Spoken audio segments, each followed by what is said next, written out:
Chapter 42. Class 1. Yojiao, does that poor relative of yours know? Someone ran towards Qin Yojiao excitedly. What? Qin Yojiao's eyes darkened. She beat up that Qian Chengjun. He's the rich young master who crippled a student and transferred to our school. The girl's tone was agitated. Qin Yojiao frowned. How is that possible? How could Bei Yunj beat Qian Chengjun? It's true. Now Qian Chengjun's father is here to settle scores with her. He's in the principal's office. A strange glint flashed past Qin Yojiao's eyes, and the corners of her lips twitched. I'm going to the washroom. Qin Yojiao stood up and walked towards the door. At the end of the corridor, Qin Yojiao called Mrs. Qin. Mrs. Qin picked up the call quickly and said gently, Jiao Jiao, aren't you in school? What's wrong? Mom, something seems to have happened to Bei Yunj in school. After Qin Yojiao told Mrs. Qin what she had heard, Mrs. Qin fell silent. Why don't you come to school? I don't want others to think that you're not good to your biological daughter. Qin Yojiao acted obedient. Jiao Jiao, go to class first. Mom will think about it. With that said, Mrs. Qin hung up the call. However, Qin Yojiao laughed, certain that Mrs. Qin would come. Of course, she was not doing this for Bei Yunj's sake. She wanted Mrs. Qin to see the difference between her and Bei Yunj. With Mrs. Qin's personality, she would only hate Bei Yunj even more. In the Qin family's old manner, Mrs. Qin and Mr. Qin were on the phone. Her eyes were red and she broke down. I told you not to bring her back, and just give her money.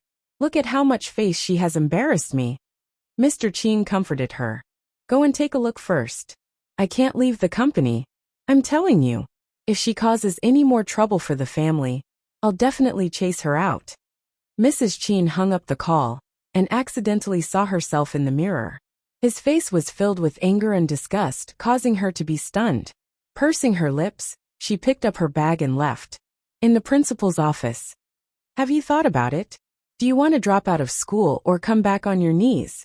Mr. Qian asked with a gloomy smile. If he hadn't seen with his own eyes how badly his son was injured, he would have thought that it was a prank. For so many years, no one had dared to treat his son like this. Uncle, are you threatening me? Bei Yunj's pretty eyes looked up, not showing any fear at all. Chairman Qian pursed his lips coldly. If you don't choose either of them, then I can only. Before he could finish his sentence, there was a knock on the door. Everyone turned around. They did not expect the person to be Mother Qin. Mrs. Qin, why are you here? The principal's eyelids twitched. He didn't expect Mother Qin to come in person.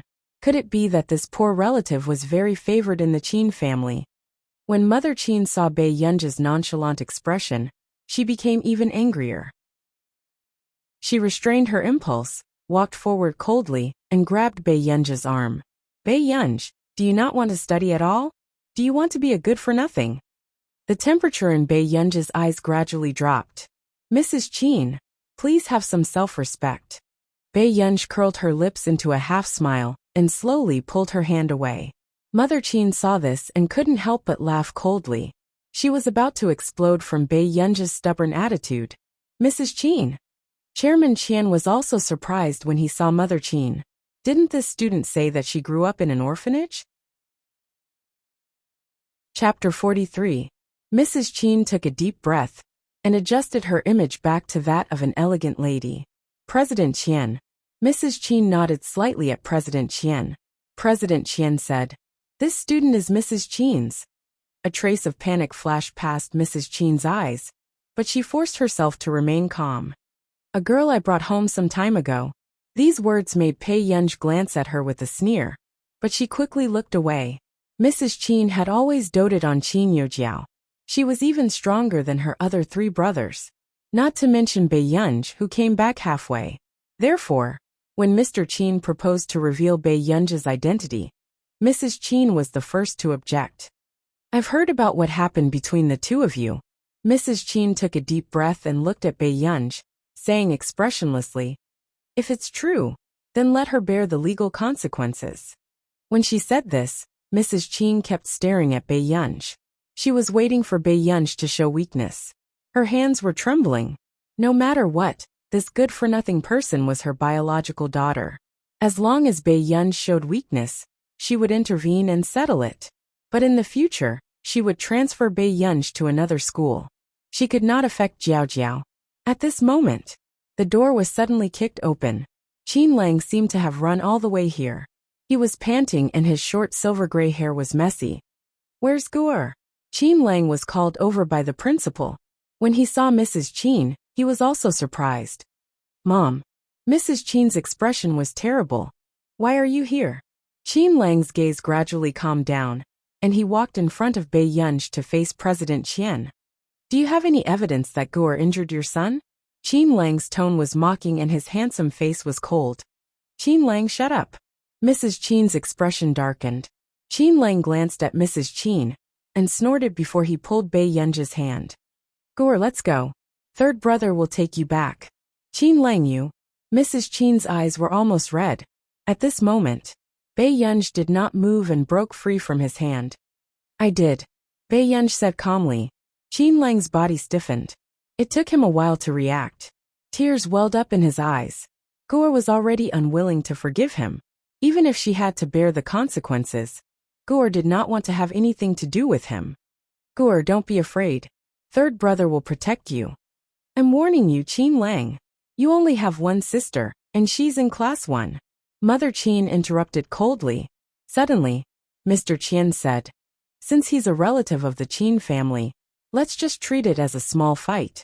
As long as this student is willing to apologize to my son and take a detour when he sees my son in the future, I will treat it as if nothing happened." Mrs. Qin's eyes flashed and she asked coldly, "Bei Yunj, do you admit your mistake?" "No need." Bei Yunj chuckled, and the corners of her bright red lips curled up. "Someone needs to drop out of school. Good. Bei Yunj, you're really capable." Mrs. Qin was so angry that her head was spinning. How could she have given birth to such a person? Why couldn't she compare to Jiao Jiao? "Student Pei, have you thought it through?" Gloominess flashed across Mr. Qian's eyes as he hid a cold smile. There weren't many people who would be stupid at this juncture. However, it was best if he could avenge his son. "Of course." Bei Yunj lowered her eyes and chuckled. Her slender index finger tapped lightly on the table. It was as if she was waiting for something. After that, before Mr. Qian could speak, 4 or 5 uniformed personnel suddenly rushed in. "Hello, who is Qian Jinya? Please follow us back to the Institute for Investigation." Chapter 44. Boss Qian was stunned by this situation. "Looking for him? But he hadn't called the police yet." "Looking for me? But I haven't contacted you yet," President Qian couldn't help but say. Hearing this, the investigator chuckled. "Your son's matter has already caused such a big commotion. How long will it take for you to contact us?" "Wait, what do you mean by that?" President Qian suddenly felt that something was wrong. Mrs. Qin also frowned and subconsciously looked at Bei Yunj. She still had a playful expression on her face. "Mr. Qian, do you remember that your son's matter was also investigated by the police station last year?" The investigator's eyes were filled with mockery. "We didn't find any evidence of your son that time. But this time, the video of your son being a bully in school has spread on the school's Tieba forum. There are a total of 65 videos. Your son really doesn't do anything good in school. How is this possible?" President Qian's face turned pale, and his body froze. "It's on the trending searches. Take a look for yourself on the way." The investigator looked at his watch. "As his guardian, you should cooperate with the investigation now." It was indeed strange to talk about this matter. That trending search was ranked first after the top 3. Later, they wanted to take it down first to avoid aggravating the public's feelings. But the entire list was like a bug. They couldn't move it at all. As for the school's Tieba forum, they couldn't delete it even after contacting the administrator. This matter must have been caused by Qian Jinya provoking someone he shouldn't have. He had kicked an iron board. In those videos that were posted, only the images of the victims were mosaicked. Qian Qingjuan's face was so clear that it was difficult to deny. "Comrade, is this really not a misunderstanding? My son's matter last year has already been closed." The investigator sneered, his eyes cold. "Closed? That child is still lying in the hospital. You think you can get his life back just by compensating him with some money?" Hearing this, President Qian's mind was in a mess. His gaze happened to sweep across Bei Yunj. His eyes were bloodshot as he said fiercely, "You did it. Am I right? What nonsense are you talking about?" Qin Lang's face was cold as he stood in front of Bei Yunj. "Comrade, it's her. She's definitely the one who harmed my son. She sent my son to the hospital today. She should be the one to be arrested. Mr. Qian only had one son, and he doted on him a lot. How could he bear to see his son go to jail?" When the investigator saw Bei Yunj, he couldn't help but frown. Was Qian Junya crazy? How could a high school student have the ability to hack the entire internet? "Classmate, was it you who sent Qian Qingjun to the hospital?" The investigator picked one that was still possible. "Yes." Bei Yunj's red lips curled up calmly. Qian Qingjun's injuries were not serious. In fact, the most he would receive was financial compensation. However, just as everyone was still in a daze, another voice suddenly sounded from the door. "Classmate Pei hit him, because he wanted to help me." Bei Yunj's fingertips moved slightly, and her charming and bright eyes moved to Chu Zhixing, whose face was flushed because he had run over. "Brat, do you know what you're talking about?" President Qian's face darkened. Chu Zhixing gritted his teeth and took off his school uniform shirt in front of them. The boy's fair skin was full of frightening bruises. "I'm not lying." Chu Zhixing's expression was stubborn, and his fists were clenched so tightly that they were trembling. This scene made Mrs. Qin's expression change. She couldn't help but look at Bei Yunj. Chapter 45. The emotions in her eyes were complicated, as if she didn't expect that she would wrongly accuse Bei Yunj. "You two brats." President Qian seemed to have been forced into a corner and flew into a rage out of humiliation. "President Qian, aren't you taking the Qin family too lightly?" Qin Lang's gaze turned cold and threatening. President Qian's body stiffened. The Qin family was still not to be trifled with. As for Qin Mu's mother, she did not say anything after glancing at Qin Lang.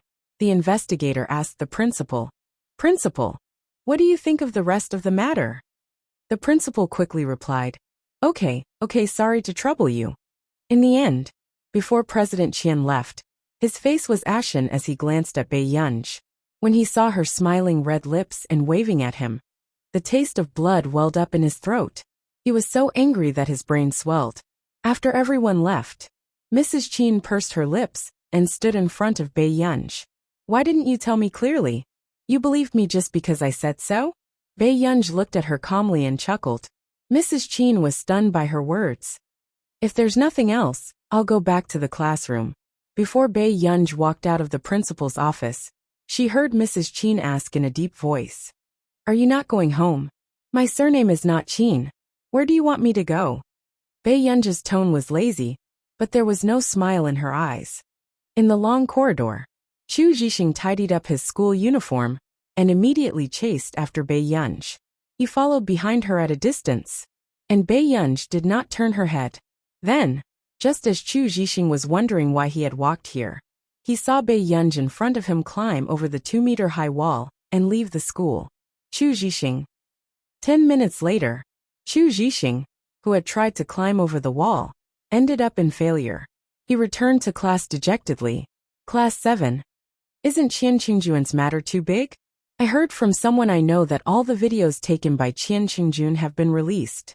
And what's even more ruthless is that until now, our school's Tieba and the trending searches on the internet can't be removed. It's directly controlled by someone, and there's a bug. Is it a hacker? It's so awesome. I don't know. Anyway, no matter who you provoke, you can't provoke a big shot in the computing field. Do you think it's a student from our school? What a joke. Cheng Zihuai is the one who does the most computer research in our school. With Cheng Zihuai's level, he can only be beaten up by such a god-level big shot." Chu Zhixing, who had just returned to the classroom, blinked. Bei Yunj's face inexplicably appeared in his mind. Could it be her? Chu Zhixing unconsciously clenched his fists. If he was really Bei Yunj, how long would it take for him to grow to that level? Outside the school, Bei Yunj leaned lazily against the wall, her posture unrestrained. Her eyes leisurely glanced at the trending topics, her fingertips jumping on the iPad screen. Not long after, unknowingly, the hot searches and the school's tieba regained their order. When the bell rang, Bei Yunji's figure appeared in front of the students of Class 7. She threw the plastic bag in her hand onto Chu Zhixing's table and returned to her seat. This scene made Lu Yuanxi, who had not been in the mood to sleep all afternoon, frown. Even Chu Zhixing was stunned. After opening the plastic bag, he found 2 bottles of Dita wine. He lowered his head, and his expression could not be seen clearly. Thank you. Okay. Bei Yunji, who was sitting in front of Chu Zhixing, responded. She picked up her pen again and scribbled down the knowledge points of Year 2 physics. After Lu Yuanxi caught a glimpse of it, he suddenly felt a sense of crisis. Chapter 46. Then, just when the students next to him thought that Brother Lu would definitely show some concern for his new deskmate, after waiting for so long, Brother Lu turned his head and took out a physics textbook from the back of the table. He then took out a piece of paper and a pen and quickly copied the physics punishment. If Bei Yunji handed in the punishment, and he didn't even move a single word, he would definitely be torn apart by that old man. Everyone looked at their new deskmates. Until school ended, Bei Yunji was still resting her cheek on her hand as she slowly copied the notes. Lu Yuanxi couldn't help but ask, "Are you not going home?" His hands were numb from writing. Bei Yunji didn't even look up. "It's still early." Suddenly, classmate Pei, let me help you copy." Chu Zhixing mustered up his courage and asked. "No need." Bei Yunji's hand stopped. Then he capped the pen and prepared to go back. Seeing this, Lu Yuanxi also heaved a sigh of relief. Finally, he didn't have to copy anymore. "Aren't you going home?" Bei Yunji suddenly asked Chu Zhixing, which made Lu Yuanxi frown. Although this deskmate of his looked cold and arrogant and ignorant, wasn't he too soft-hearted? Chu Zhixing pursed his lips and looked at Bei Yunji, wanting to say something but hesitating. "Then I'll leave first." Bei Yunji said this and prepared to leave. "Classmate Pei, are you going home?" "Then I'll send you." Before Chu Zhixing could finish speaking, he heard Bei Yunji say lazily, "I'm going to the bar. Do you want to come?" Bei Yunji glanced at him, and the corners of his lips curled up slightly. However, just as he walked to the school gate, he suddenly saw a familiar figure. The man was tall and handsome. The sleeves of his clean white shirt were rolled up to his elbows, in a refined and elegant manner. His long, straight legs under his suit pants were so abstinent that it made one's imagination run wild. His pale-colored eyes scanned the surroundings lightly, but his gaze was as cold as the moon. The passers-by couldn't help but peek, but they didn't dare to go forward. Bei Yunji's eyelids twitched. Why was he here? "Student Pei, what are you looking at?" Chu Zhixing, who had made up his mind to catch up, couldn't help but ask when he saw Bei Yunji standing by the side of the road. However, before he could finish his question, Bei Yunji pulled him aside. He also hid behind a tree. "Are you hiding from that person?" Chu Zhixing was stunned for a while before he reacted. "Yes," Bei Yunji responded absent-mindedly. However, she was thinking about how she was going to meet Yu Manran at the bar now. "That's your brother?" Chu Zhixing's gaze was pure. When he saw that Bei Yunji did not refute him, he cautiously said, "Classmate Pei, since your brother is here, you should go home with him." Hearing this, a dark light flashed across Bei Yunji's eyes, and her red lips curled up slightly. She looked at him with her beautiful eyes, and seemed to be in a difficult position. "Actually, I haven't thought about how to face him yet." "Did you quarrel with your brother?" Chu Zhixing asked. "No, I have a brother complex. Look at my brother's appearance. It's easy for me to lose control." Bei Yunji's cat-like clear eyes were lazy and frivolous. When the young and ignorant Chu Zhixing heard this, he was immediately petrified.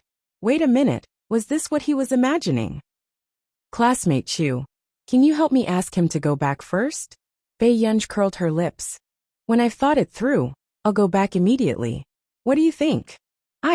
Chu Zhixing glanced at Bei Yunji, and immediately mustered up his courage and made up his mind. No, he couldn't watch such an illogical thing happen with his own eyes.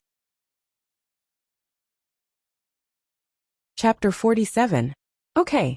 Chu Zhixing straightened his back and walked towards Huashidu, who was waiting not far away. Well, when he got closer, Chu Zhixing inexplicably became terrified. Huashida heard the commotion and glanced at him. At this moment, when Chu Zhixing saw Huashida's face clearly, he almost thought that they were a couple. Student Pei's brother was too good-looking, wasn't he? What kind of godly looks was this? What's the matter? Huashida put his phone back into his pocket and asked. I am Bei Yunji's classmate. She said she's not around. Chu Zhixing's brain froze and he blurted out. These words made Huashida's gaze deepen. He raised his eyes and looked at him. However, there was a hint of aggression in his nonchalant gaze. Is that so? Chu Zhixing, who had just reacted, was speechless. It was over. He was going to be beaten up.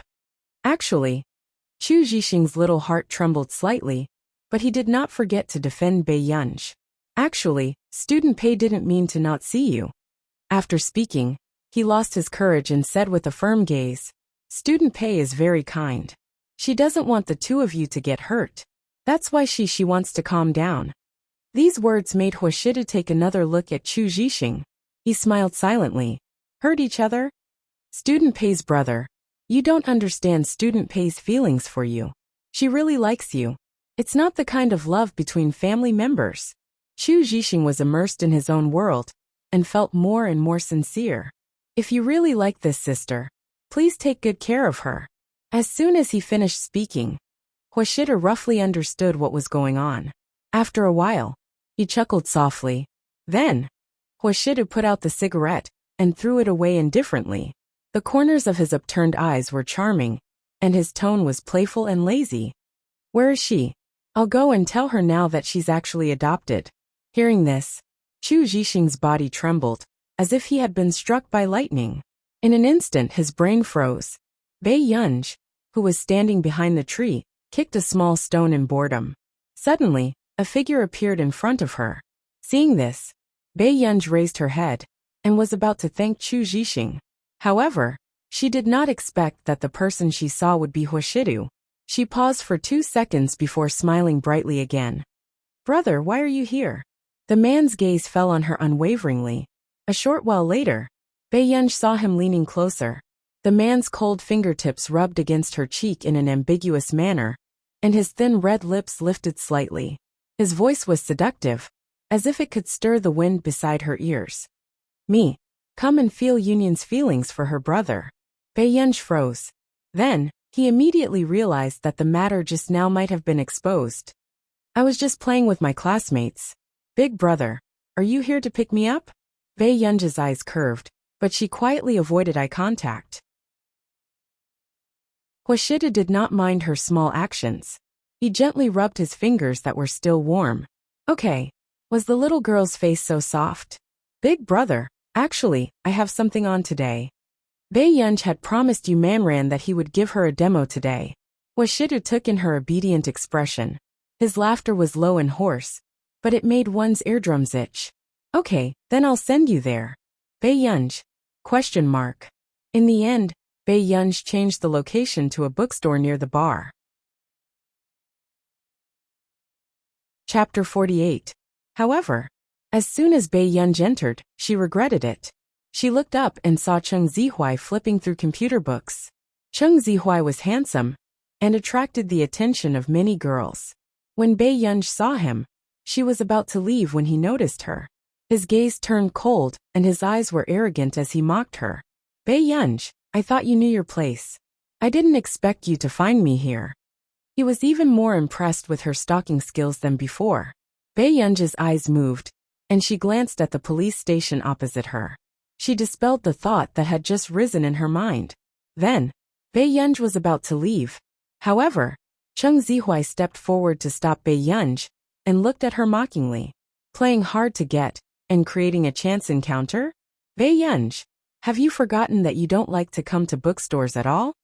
This person had really put in a lot of effort to attract his attention. Bei Yunji restrained the impatience in her eyes and seemed to have thought of something as she chuckled. She looked up with a flirtatious gaze. Yes. Seeing Bei Yunji admit it so openly, Cheng Zihuai didn't know what to say for a moment. Suddenly, Bei Yunji's gaze turned to the door, and the corners of her lips curled up. Who asked me to like the brother outside so much? Hearing this, Chung Zihui frowned, thinking that Bei Yunj was deliberately saying this for him to hear. Bei Yunj, you don't have to deliberately provoke me. His tone was cold and disdainful. Don't you know very well in your heart who I like? Bei Yunj looked at him calmly, and raised her beautiful eyes slightly. Young Master Chung, do I have to know what a piece of trash thinks?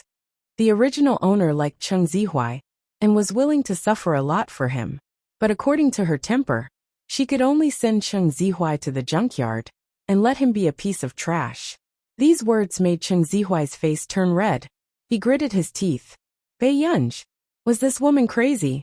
The things that she had done in the past 2 days were things that she had never dared to do before. If you have nothing to do in the future, look in the mirror more often, Bei Yunj said with a smile that didn't reach his eyes as he enjoyed his angry look. After saying this, she glanced at the time, and walked directly to the coffee bar on the second floor of the bookstore. This scene made Chung Zihui angry, but he also remembered what Bei Yunj had said just now. It's all because I like the brother outside so much. He couldn't help but sneer. I want to see what kind of man is out there. With that, Chung Zihui turned around, and walked out with a dark face. There were so many people coming and going on the road that it was dazzling. Just as Chung Zihui was mocking her in his heart and disdaining Bei Yunj's words, he suddenly saw a black Rolls-Royce. The man sat by the car window. His facial features were well defined, and his posture was lazy and carefree. He couldn't hide his elegance. Coincidentally, just as Chung Zihui's body stiffened, Huashida seemed to have sensed his gaze. His casual gaze exuded a faint sense of oppression, making Chung Zihui feel even more uncomfortable. Huashidu was the first to look away. It was obvious that he didn't take Chung Zihui seriously. He just leaned back lazily, opened the cigarette box between his slender fingers, and lit a cigarette. Only then did Chung Zihui react. He immediately turned his face away in a sorry state. For the first time he felt inferior. Was this the man Bei Yunj was talking about? Impossible. How could Bei Yunj know such a man? Chapter 49. Chung Zihui dismissed this thought, and told himself that it was just a coincidence that Bei Yunj was here. He took a deep breath, and left the bookstore with a sullen expression. Meanwhile, Huashidu, who was sitting in the car, was obviously waiting for someone for the first time. He raised his eyebrows slightly, and tugged at his tie impatiently. Who did this young lady meet? Why did they have to talk for so long? At the coffee bar on the second floor of the bookstore, Yu Manran, who had walked in, felt strange. She thought that after she graduated from university, she would never appear in this place again. Miss Pei. Yu Manran found Bei Yunj. This is a demo. Listen to it, and start arranging if you think it's good. Bei Yunj handed the Bluetooth to her. Yu Manran immediately took it. After listening to the demo for 40 to 50 seconds, surprise appeared in her eyes. She couldn't help but look at Bei Yunj. This girl, who looked to be in her 20s, was as good as those big shots who had won awards overseas. May I know who Miss Pei learned this from? Bei Yunj stopped what she was doing, and returned to normal after a while. My grandfather. In her previous life, her grandfather was a famous musician both at home and abroad. However, he had taught her classical music. As for arranging pop music, she had learned it from a friend who was an artist. Yu Manran was envious. Miss Pei's grandfather must be a gentle and kind person. Otherwise, how could he have taught you to be so outstanding? Bei Yunj looked up with interest and smiled faintly. Because there's a feather duster on our piano. Yu Manran. It sounded like such a refined family, but why was it so down to earth? When Bei Yunj was young, she had always been unruly and unbridled. However, which elder could handle a good-looking and smart child? Especially a child like Bei Yunj, who was bad and sweet-tongued. The terrible things she did always made Grandpa Pei so angry that his teeth itched, but he couldn't bear to really hit her. Soon, Yu Manran had decided on this demo, but before he could chat with Bei Yunj's phone vibrated. Miss Yu, please go back first. Yunj, can I add you on WeChat? Yu Manran asked a little embarrassedly. Sure. Bei Yunj reported a string of numbers, and waited for Yu Manran to leave before answering the phone in the aisle of the bookstore. Yunj, your grandfather's condition has improved a little. He will return to the old mansion this Friday. Mr. Chin added. Grandpa wants to see you. It could be said that the old man was determined to go back to the old house, only to see Bei Yunj. Otherwise he wouldn't cooperate with the treatment. This was because Grandpa Sheng had found out about Bei Yunj's hospitalization when he woke up. The old master was furious. Got it. I'll go, Bei Yunj said calmly and distantly. Mr. Chin seemed to be silent for a while. Jiao Jiao is going on a piano concert tour soon. The media will pay more attention to her family situation. Can you persuade your grandfather to let Jiao Jiao stay in the old mansion?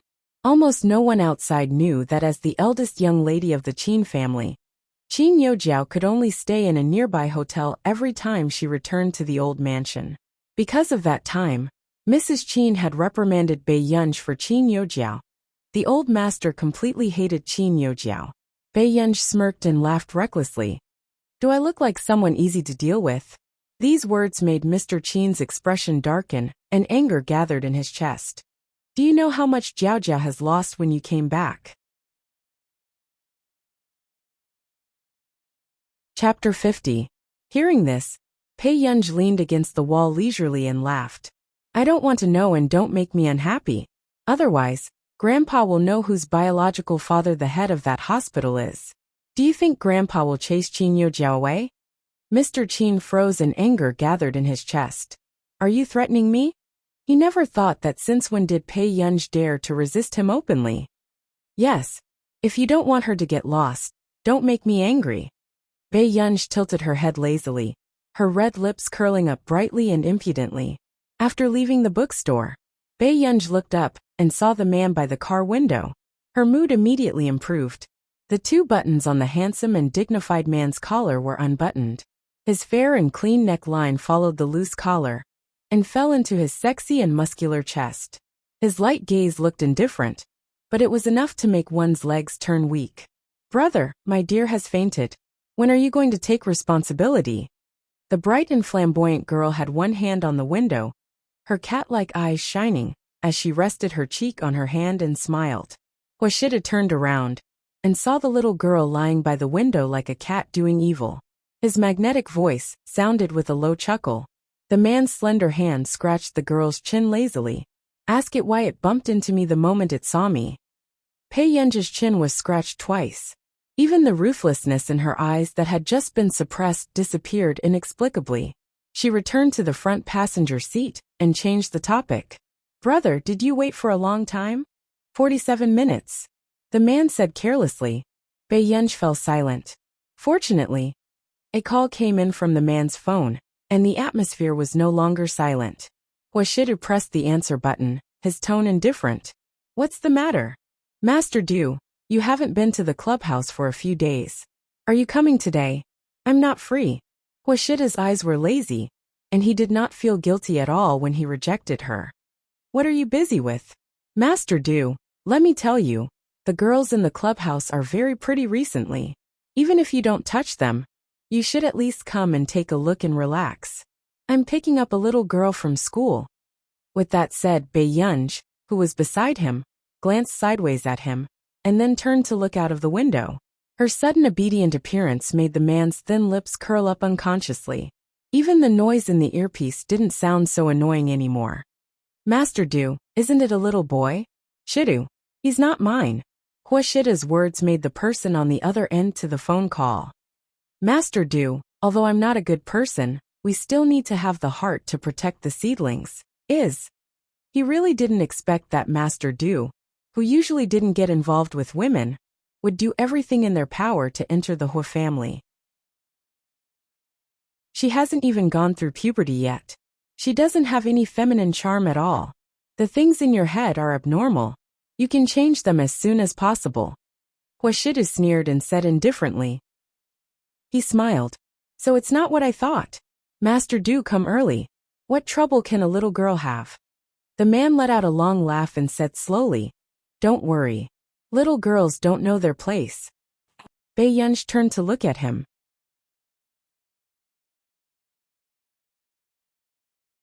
Chapter 51. Even Huashida did not notice that there was a hint of indulgence in his casual tone. Master Du, You can even take care of such a child?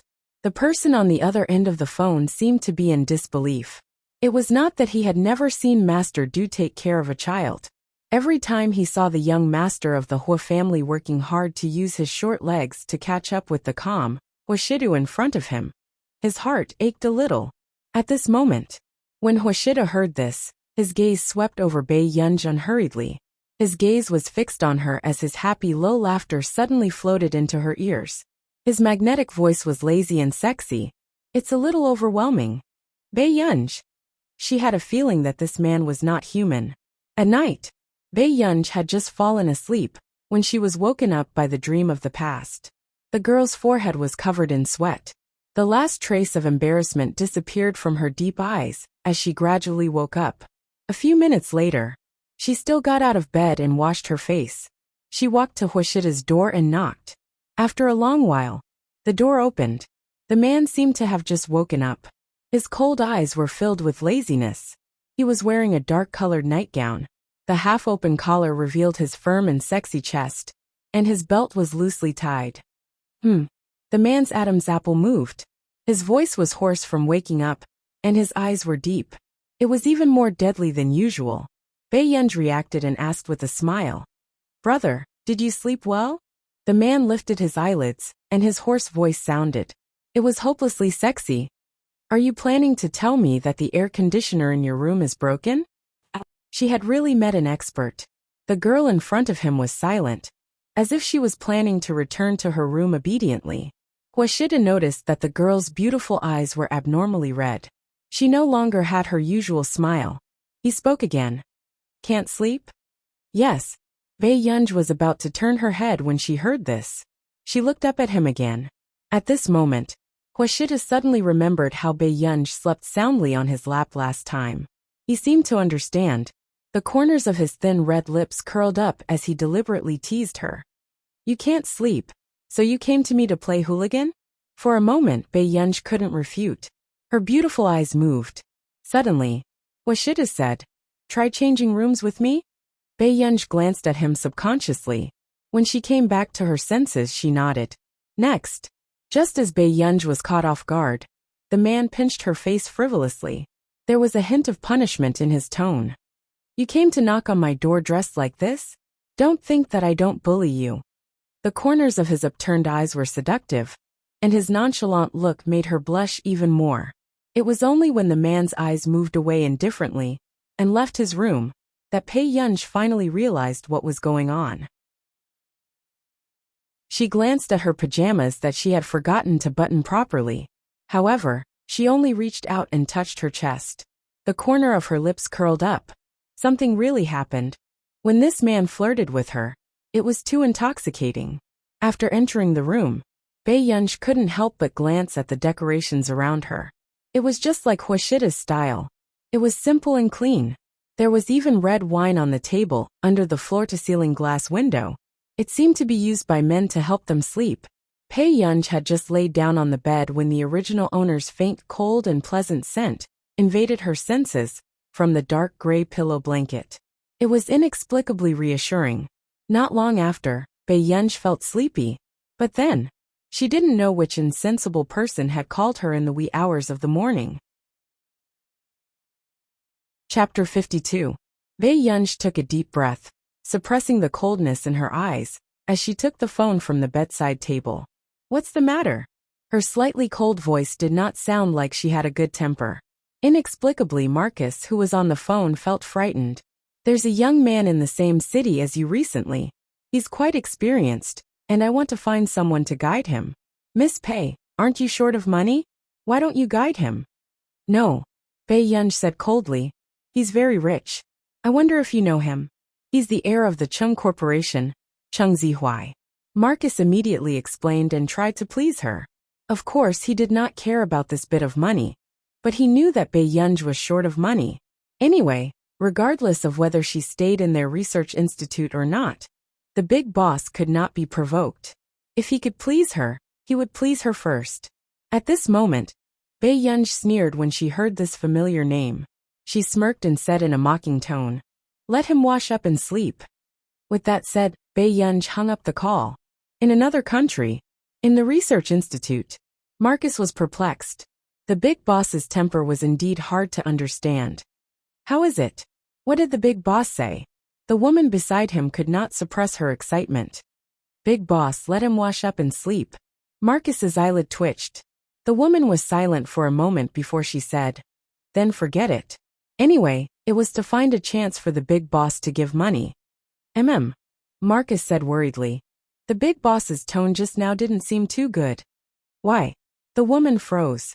At this moment, the researcher at the table next to them chuckled. In their country it's midnight now. It was over. Marcus glared at him. Why didn't you say so earlier? The next day, Qin Yojiao was practicing the piano in the school's piano room. The smooth piano sound made people's mood gradually improve. After Qin Yojiao finished playing, Cheng Zihuai looked at her and asked with a smile, is this a new piece? Yes, how do you feel? Qin Yojiao's eyes were filled with confidence. It had to be said that Qin Yojiao was very talented in this aspect. It was no wonder that people outside said that Qin Yojiao was a talented young pianist. It's very nice. Cheng Zihuai smiled and reached out to scratch her nose again. Zihuai, are you still unhappy because the people from the Foreign Research Institute didn't accept you? Qin Yojiao saw that there was still coldness in his eyes. The people from the Research Institute said that they have an external researcher in our city. I wanted him to take me, but he refused. Cheng Zihuai was a little cold and frustrated. He had never suffered any setbacks in the field of computing. Even the computer science teacher he hired thought that he would be able to shine in the future. However, the external researcher did not even give him a chance. Does it have to be him? Qin Yojiao's tone was arrogant as she snorted. What right does he have to look down on others? If he's the same age as you, Zihuai, his talent is definitely not as good as yours. I heard from the vice president that this external researcher is very impressive. Everyone in the institute treats him like a treasure. A dark and determined look flashed across Cheng Zihuai's eyes. I must make him accept me. Hearing this, Qin Yojiao said arrogantly. All right. However, Zihuai, when that person finds out about your talent, he will definitely regret not accepting you back then. The gloominess on Cheng Zihuai's face dissipated, and he said with a smile, how's your relationship with your third brother recently? Chapter 53. A dark look flashed past Qin Yojiao's eyes as she smiled. It's all right. Cheng Zihuai asked. I heard that he came to school for Bei Yunj. Qin Yojiao clenched her fists a little, but pretended not to care and said, her parents' number is third brothers. These words made a trace of disgust flash past Cheng Zihuai's eyes.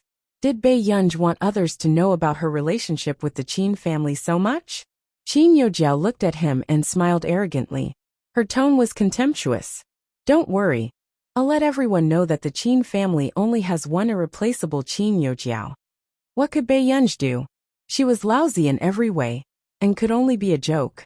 At this thought, Qin Yojiao suddenly smirked, and opened her social media app to post a status. Qin Yojiao, it's a new song cute. Not long after she posted it, some fans congratulated her, and some even Qin Lang. Crush Qin Lang. Our sister's tour is about to start. Promote it quickly. Sister is too good. She's omnipotent. Aren't you going to prove your nickname of the crazy sister doting demon? Doghead Crush Qin Lang. Ah, Jiao Jiao, look at me. I'm your third sister-in-law. The little princess of the Qin family is so prestigious. I'm so jealous. Seeing these comments, the corners of Qin Yojiao's lips curled up uncontrollably as her vanity was satisfied. A trace of ridicule flashed past her eyes. So what if she was his biological daughter? She was not presentable at all. At the training base, Brother Lang, look. You and your sister are on the trending searches again. The team member said excitedly. My sister. Hearing this, Qin Lang's eyes lit up, and he snatched his phone away to open the trending searches. Hashtag Qin Lang. Qin Yojiao hashtag. Hashtag Qin Yojiao's piano tour hashtag. And other terms were already in the top 10. However, when Qin Lang saw this name, his expression darkened. You're talking about her? His tone was not good. Hearing this, the team member was amused. Brother Lang, you have other sisters? Hearing this, Qin Lang wanted to say something but hesitated, his handsome expression turning even uglier. Actually, he had not mentioned Qin Youjiao much, but Qin Youjiao's piano tour had always been popular. Since he never intended to hide it, he didn't take it seriously even when it was exposed. But now, Qin Lang realized that what originally belonged to Gu'er had become Qin Youjiao's. Qin Lang's expression didn't look too good. He didn't explain to his team members either. Instead, he expressionlessly logged into the account that he had not logged in for 2 years. He glanced at the people who tagged him, and couldn't help but chuckle.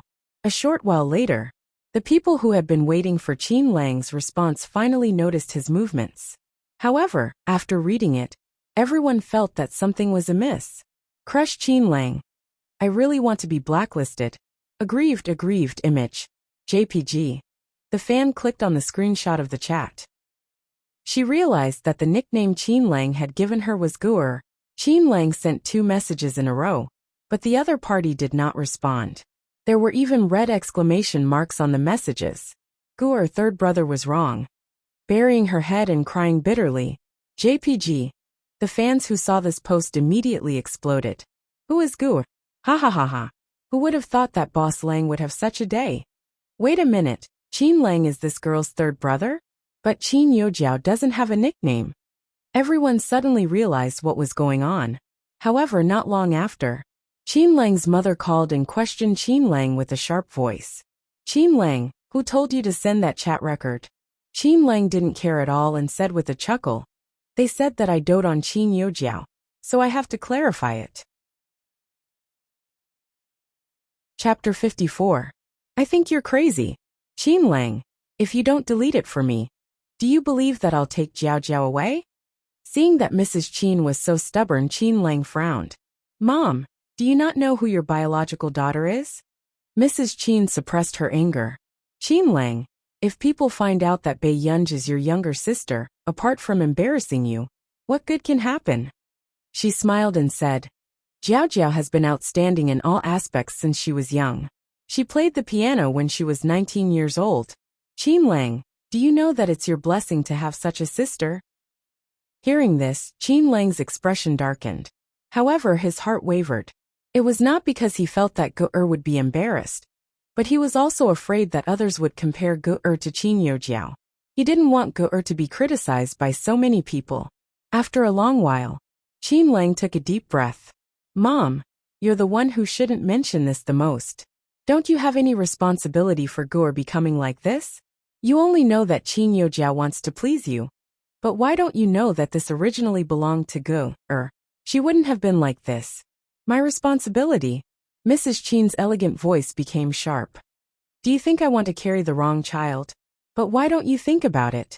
I've doted on Jiao Jiao as my daughter for so many years. Now you're telling me that I've carried the wrong child? A girl I've never met is my daughter. How can I accept this? At the end of the day, you think that Gu'er can't compare to Qin Youjiao. Can she compare to her? She doesn't look like someone from our Qin family at all. She cheated in exams and caused trouble in school. She can only embarrass me and your father. Mrs. Qin mocked softly. I can't hurt Jiao Jiao's heart because of her. Qin Lang fell silent. Even if he heard these words, he felt a stab of pain. Not to mention Gu'er. He chuckled. Sure. Soon. Before Mrs. Qin could heave a sigh of relief, she heard Qin Lang say carelessly. You don't love her, but I do. I'll give Gu'er 10 times, or 100 times how much you dote on Qin Youjiao, and dote on her like a princess. Qin. Anger gathered in Mrs. Qin's eyes, but before she could finish speaking, the call was hung up. At the training base, Qin Lang looked at this post, and thought for a long time before deleting it. Then, he clicked on his follow list and unfollowed Qin Youjiao. This move made the fans confused. What's going on? What happened to Crush just now? F***CK. My husband's 12 followers have become 11. Who is so pitiful to be unfollowed by my husband? You might not believe it, but it seems to be Qin Youjiao. What? Qin Youjiao is unlocked. Why do I feel like this is even stranger?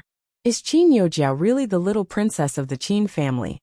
However, not long after the fans discussed, Qin Youjiao's fans started to flood the comments. Normal siblings, Please don't read too much into it. The Qin family only has one little princess, Rabbit. You want to defame my Jiao Jiao just because of a screenshot? Besides Qin Yojiao, does the Qin family have any other daughters? Even if she does, she can't compare to our Jiao Jiao. Qin Lang smiled when he saw these messages. Jiao, your father. After saying that, Qin Lang started to pull Qin Yojiao's fans into a frenzy. Not long after, Qin Yojiao's fans, who had originally planned to post a few more comments, realized that they could not comment. Hengda High School. Brother Lu, you're amazing. With these dark circles under your eyes. Did you go on a date with a young lady yesterday? Hearing this, Lu Yuanxi resisted the urge to scold someone and glanced at Bei Yunj coldly. Chapter 55. Hearing this, Lu Yuanxi resisted the urge to scold her and glanced coldly at Bei Yunj. If it weren't for this person, she would have finished copying in class yesterday. He wouldn't have had to write all night last night. Thinking of this, Lu Yuanxi was even more confused about Bei Yunj. She kicked over Ling Jiwei's desk in front of the Dean of Teaching, and even sent Qian Qingjun to the hospital. She was unruly, but she copied the physics teacher's punishment seriously and diligently. Student Pei, you seem to have become prettier recently. Hearing the voice behind him, Lu Yuanxi frowned. Why didn't he know that Chu Zhixing was so good at talking? However, when he turned his head impatiently and happened to meet the girl's side profile, he couldn't help but be stunned. Previously, he also knew that his new deskmate was very beautiful. However, there was a faint layer of red at the corners of her eyes, and she didn't look like someone to be trifled with. In the past 2 days, Bei Yunj's face was glowing, and her already bright eyes were even more languid. Suddenly, he heard the person next to him say without blushing, "Little Chu, you have to say something that others don't know." Lu Yuanxi. Soon after class, the physics teacher received 2 neat copies of the punishment and was very gratified. He held a copy of the penalty slip in each hand and smiled. Do you see this? Whether you're the school bully or the school belle, I Zhao Yi will never miss a punishment. Lu Yuanxi. Bei Yunj. Teacher Zhao Yi had always been impartial, and everyone knew that. However, what surprised everyone this time was that teacher Zhao Yi had actually chosen Bei Yunj as the class representative this semester. All along, teacher Zhao Yi's class representative had always been the one with the highest score in the class. This made the girl, who had been the physics class representative for a year and a half, suddenly have a bad expression on her face. She looked at Bei Yunj again. After class, the girl walked up to Bei Yunj unhappily. Then, before the girl could see clearly, Bei Yunj stuffed the iPad back into the drawer. The girl suppressed the gloominess in her eyes and said with a fake smile, "Student Pei, if I have any physics questions in the future, can I ask you for advice?" In fact, everyone could roughly guess Bei Yunj's results. She came from the worst high school in the city. It was already good enough that she could keep up with their school's progress. How could she be a top student? Dream. She asked Bei Yunj this question. What do you think? Bei Yunj smirked and looked at her calmly. As to say, the girl's eyes met Bei Yunj's unconsciously, and she immediately froze. It was as if all her thoughts were seen through. The girl to be. At this moment, Bei Yunj had already picked up the extracurricular book on the iPad. She laughed leisurely and walked out of the classroom. She did not have the time to waste on arguing with a high school student. After U to B, Ling to B to Bei, to the Ling to T2, T to B2, Teat. She cheated in the exam and relied on her family to get into our class. When she enters society in the future, she won't even be able to climb into our circle. At the door, Bei Yunj found it troublesome to type, so she called Marcus directly. Miss Pei, why are you calling me? Marcus couldn't suppress his excitement. Did you just say that you know the Medical Research Institute? Chapter 56. Bei Yunj's eyelids twitched. How professional are they? They're definitely the best in the world. You'll know just by looking at their hairline, ha ha ha. Marcus touched his lush short hair and couldn't help but gloat. Are there any neurologists? Bei Yunj asked. The original owner's grandfather had an intracranial tumor. Although she was not the original owner, she was living in her place now, so she would naturally think of ways to make up for the original owner's regrets. Of course, the neurologists who won the highest medical award previously were from their research institute. With that said, Marcus could not help but ask, however, that guy only performs 10 surgeries a year. No one can break his rule. Why? Hearing this, Marcus said with a smile, this guy is simply a lunatic. He's focused on research and doesn't like to repeat the same surgery. He then asked, by the way, Miss Pei, you should know some medicine, right? The paper Bei Yunj submitted that time had a lot of medical knowledge. Even the people from the Medical Research Institute next door felt that this was a ruthless person after reading it. I studied a little in university, Bei Yunj said with a smile. Can you help me send the thing I gave you last time to that neurologist's? This is a project that can be implemented. As long as he wants, I can send him the follow-up at any time. In her previous life, Bei Yunj had been influenced by physics and computing because of her mother since she was young.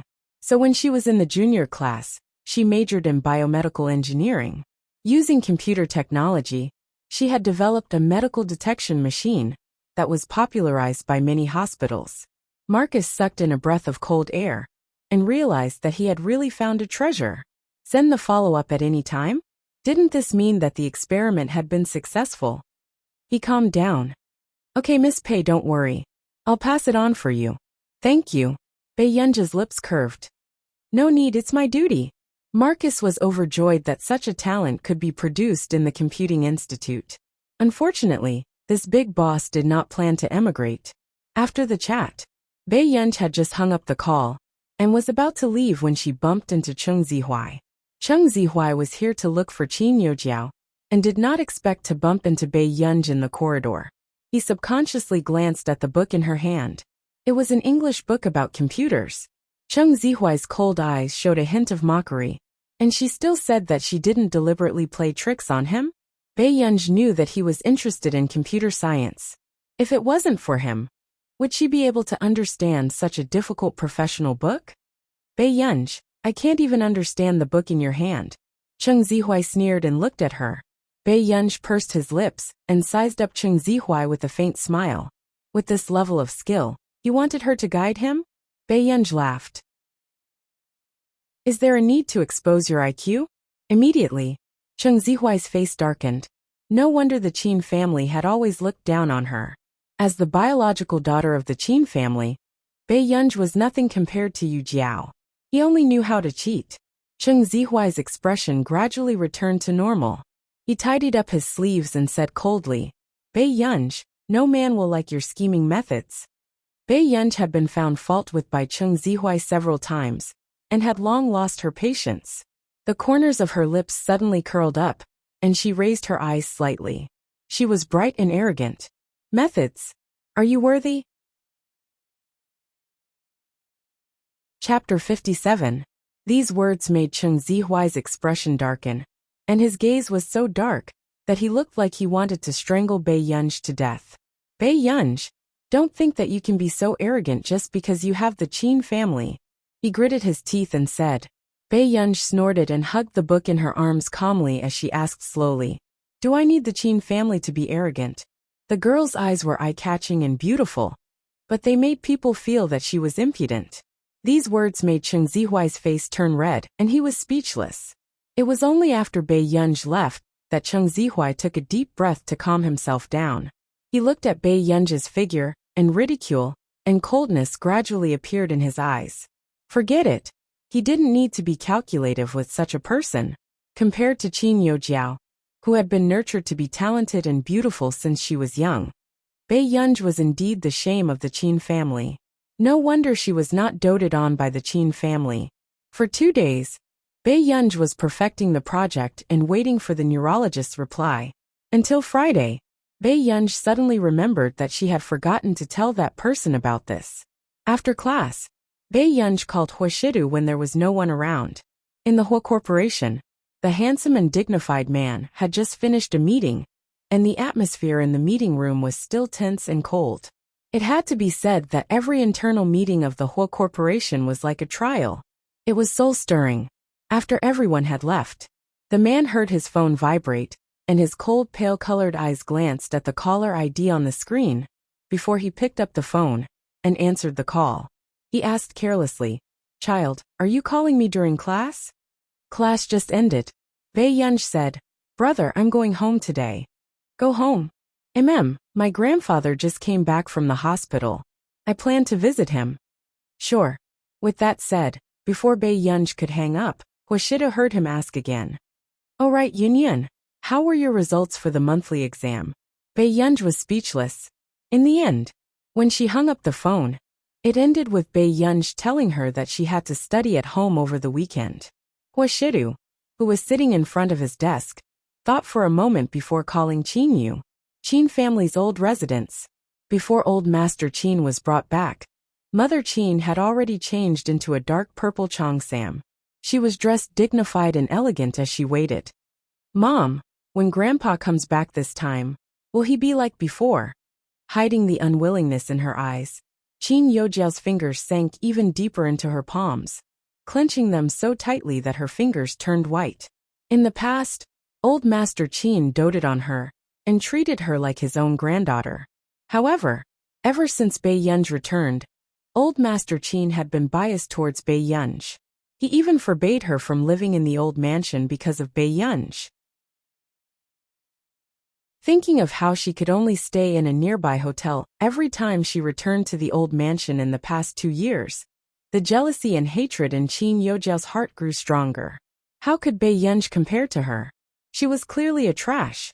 However, the old man was stubborn and valued blood relations very much. "Don't worry, Grandpa doted on you back then." Looking at Chin Yojiao's appearance, Mrs. Chin could not help but feel sorry for her. She immediately comforted her. However, Grandpa cares more about blood relations. But as long as Jiao Jiao is filial, how can Grandpa be so heartless? Hearing this, Chin Yojiao's tone was aggrieved. "Really? Mom, third brother doesn't seem to dote on me anymore. Will you? Silly child, you'll always be Mom's daughter." Chapter 58. Then, Mrs. Chin picked up the gift box beside her and handed it to Chin Yojiao. "I asked a friend to buy this from overseas. Your grandfather will definitely like it. When the time comes, just tell Grandpa that you bought it. Do you understand?"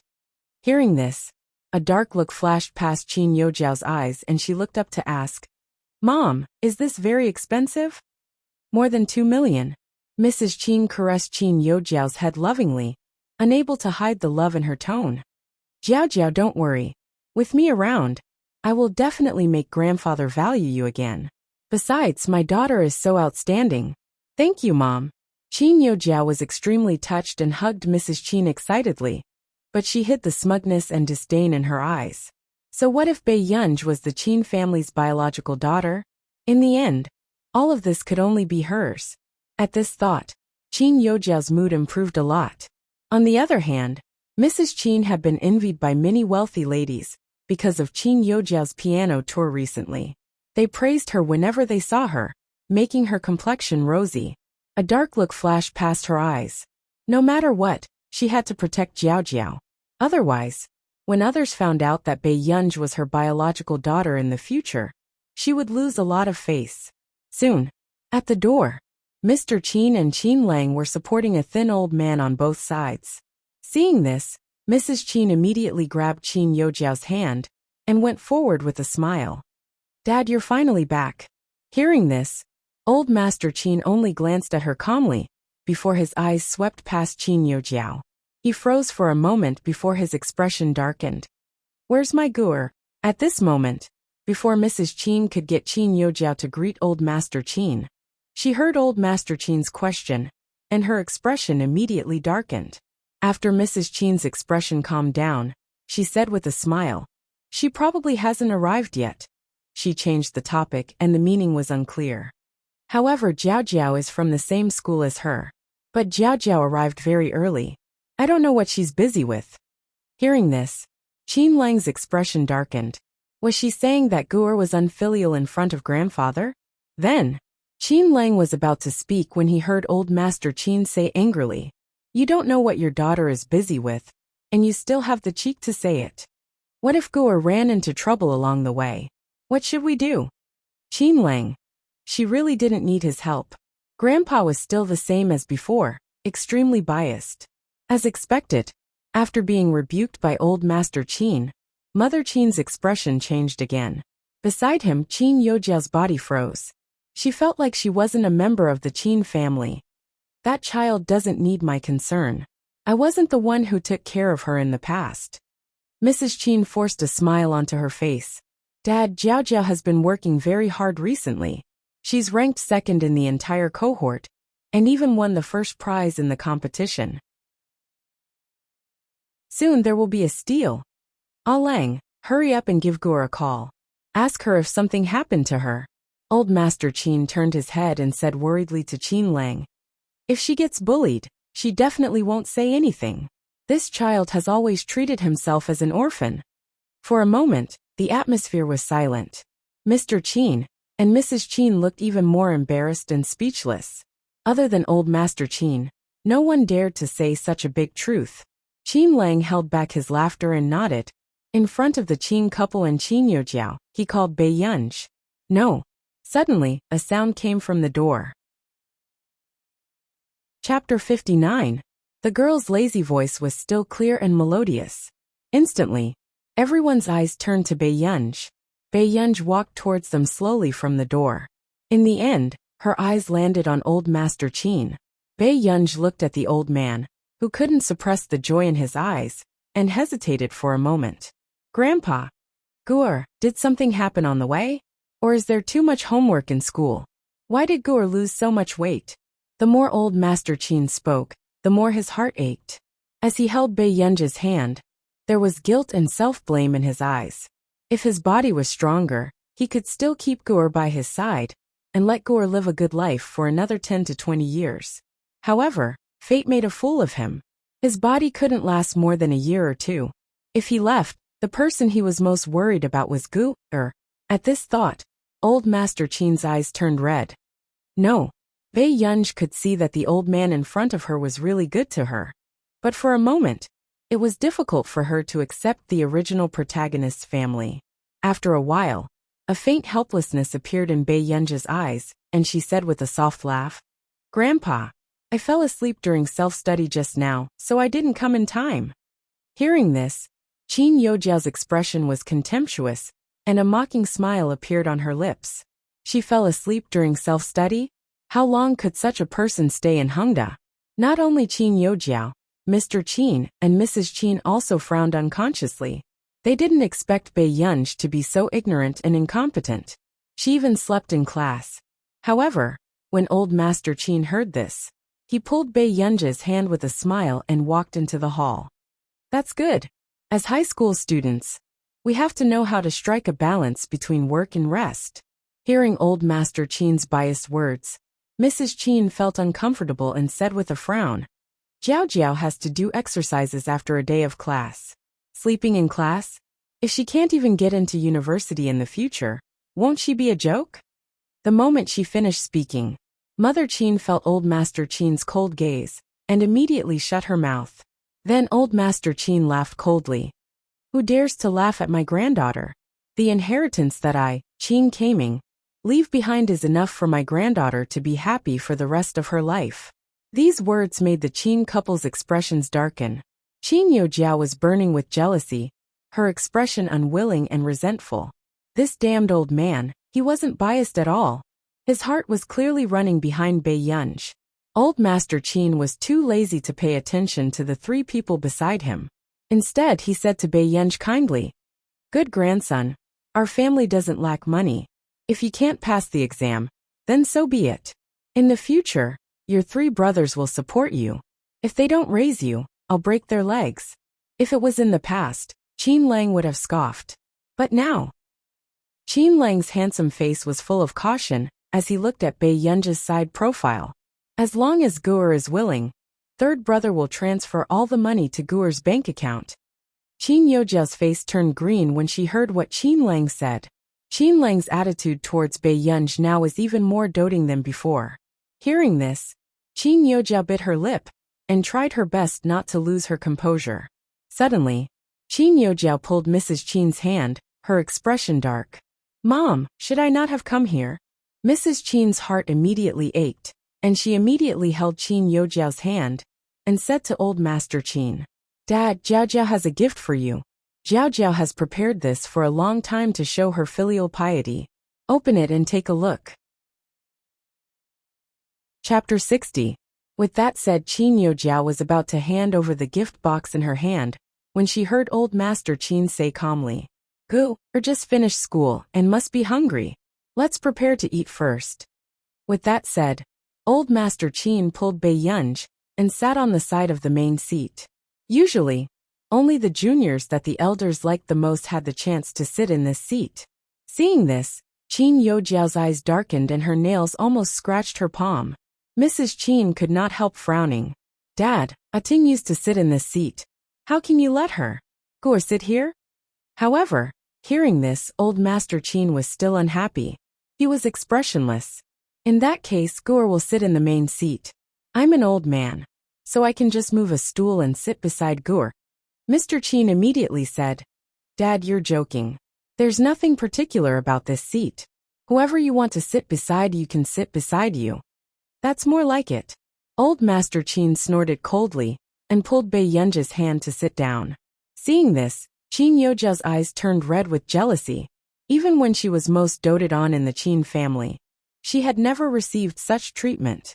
Qin Yojiao felt unbalanced, and Mrs. Qin's expression did not look good either. There's still some time before dinner. Dad, why don't you take a look at Jiao Jiao's gift first? Mrs. Qin said persistently. Hearing this, old Master Qin furrowed his eyebrows. Qin Yojiao took this opportunity to place the gift box on the table and opened it gently. Inside was an early foreign silver ornament. It was not so expensive that it would make old Master Qin suspicious, nor would it be cheap. What was more important was its rarity. Mrs. Qin knew very well that old Master Qin had always liked foreign silverware. You bought this? Old Master Qin looked at Qin Yojiao. The price isn't low, right? Qin Yojiao lowered her head and nodded. But Grandpa likes it, so it's worth it no matter how expensive it is. Soon, old Master Qin sighed. He had watched this child grow up, and she was indeed filial. However, Mr. and Mrs. Qin's preference for Qin Yojiao had indeed angered old Master Qin back then. This caused old Master Qin to fly into a rage. Thank you. Old Master Qin was still indifferent. Seeing this, Mother Qin smiled and said, Jiao Jiao has always been sensible. Then she asked casually, Gur, what did you buy for Grandpa? Bei Yunj looked up and met Mrs. Qin's eyes calmly. This made Mrs. Qin feel inexplicably guilty. Bei Yunj said calmly, I didn't buy it. Hearing this, mockery surfaced in Qin Yojiao's eyes. Mrs. Qin added, Your grandfather just came back. Aren't you going to buy anything for him? Enough. Old Master Qin frowned. Gur, being healthy is the best gift to me. After saying that, before Mrs. Qin could retort, she heard Qin Lang ask leisurely, Mom, how much living expenses have you given Gur? Mrs. Qin choked on her words and her expression changed. What? Does Gur have any living expenses? Old Master Qin's face darkened. Mrs. Qin immediately panicked. No. I've always asked the butler to pay for my living expenses. Qin Lang laughed and said carelessly, I fired the butler. He only gave Gur 2,000 yuan a month for her living expenses. The rest was taken by him. 2,000? Old Master Qin slammed the table and stood up. He was so angry that he was dizzy and shouted at them. Are you her biological parents? Instantly, Mrs. Qin and Mr. Qin panicked. Chapter 61. Dad, I don't know. I really don't know. Mrs. Qin immediately denied it, feeling even more annoyed. Why didn't Bei Yunj say something like this earlier? You don't know? You should be more concerned about Gur. How dare the servant bully Gur like this? Old Master Qin's vision turned black. Seeing that old Master Qin was too emotional, Bei Yunj immediately held him. Grandpa, please sit down first. Bei Yunj helped old Master Qin sit down and took out a paper bag. Inside was a red scarf. Grandpa, you'll only be able to use this gift in about 2 to 3 months. Bei Yunj laughed and her beautiful eyes curled up. The original protagonist had prepared this scarf for old Master Qin. However, she had only knitted half of it. Last night, when she was done with the rest of the project, she suddenly remembered. So Bei Yunj also learned from the video, and took it apart, and knitted it for the whole night. Why you knitted this for Guer? Old Master Qin could not help asking excitedly. I don't know if Grandpa likes it. I like it. Grandpa likes it too much. Guer made this herself. It's better than anything else. Old Master Qin took out the scarf and looked at it. He smiled so widely that his eyes narrowed before he carefully put it back into the bag. Seeing this, Bei Yunj's lips curved.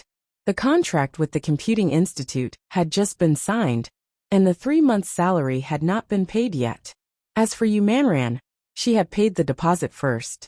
However, this was not enough for her to buy a gift for the old master.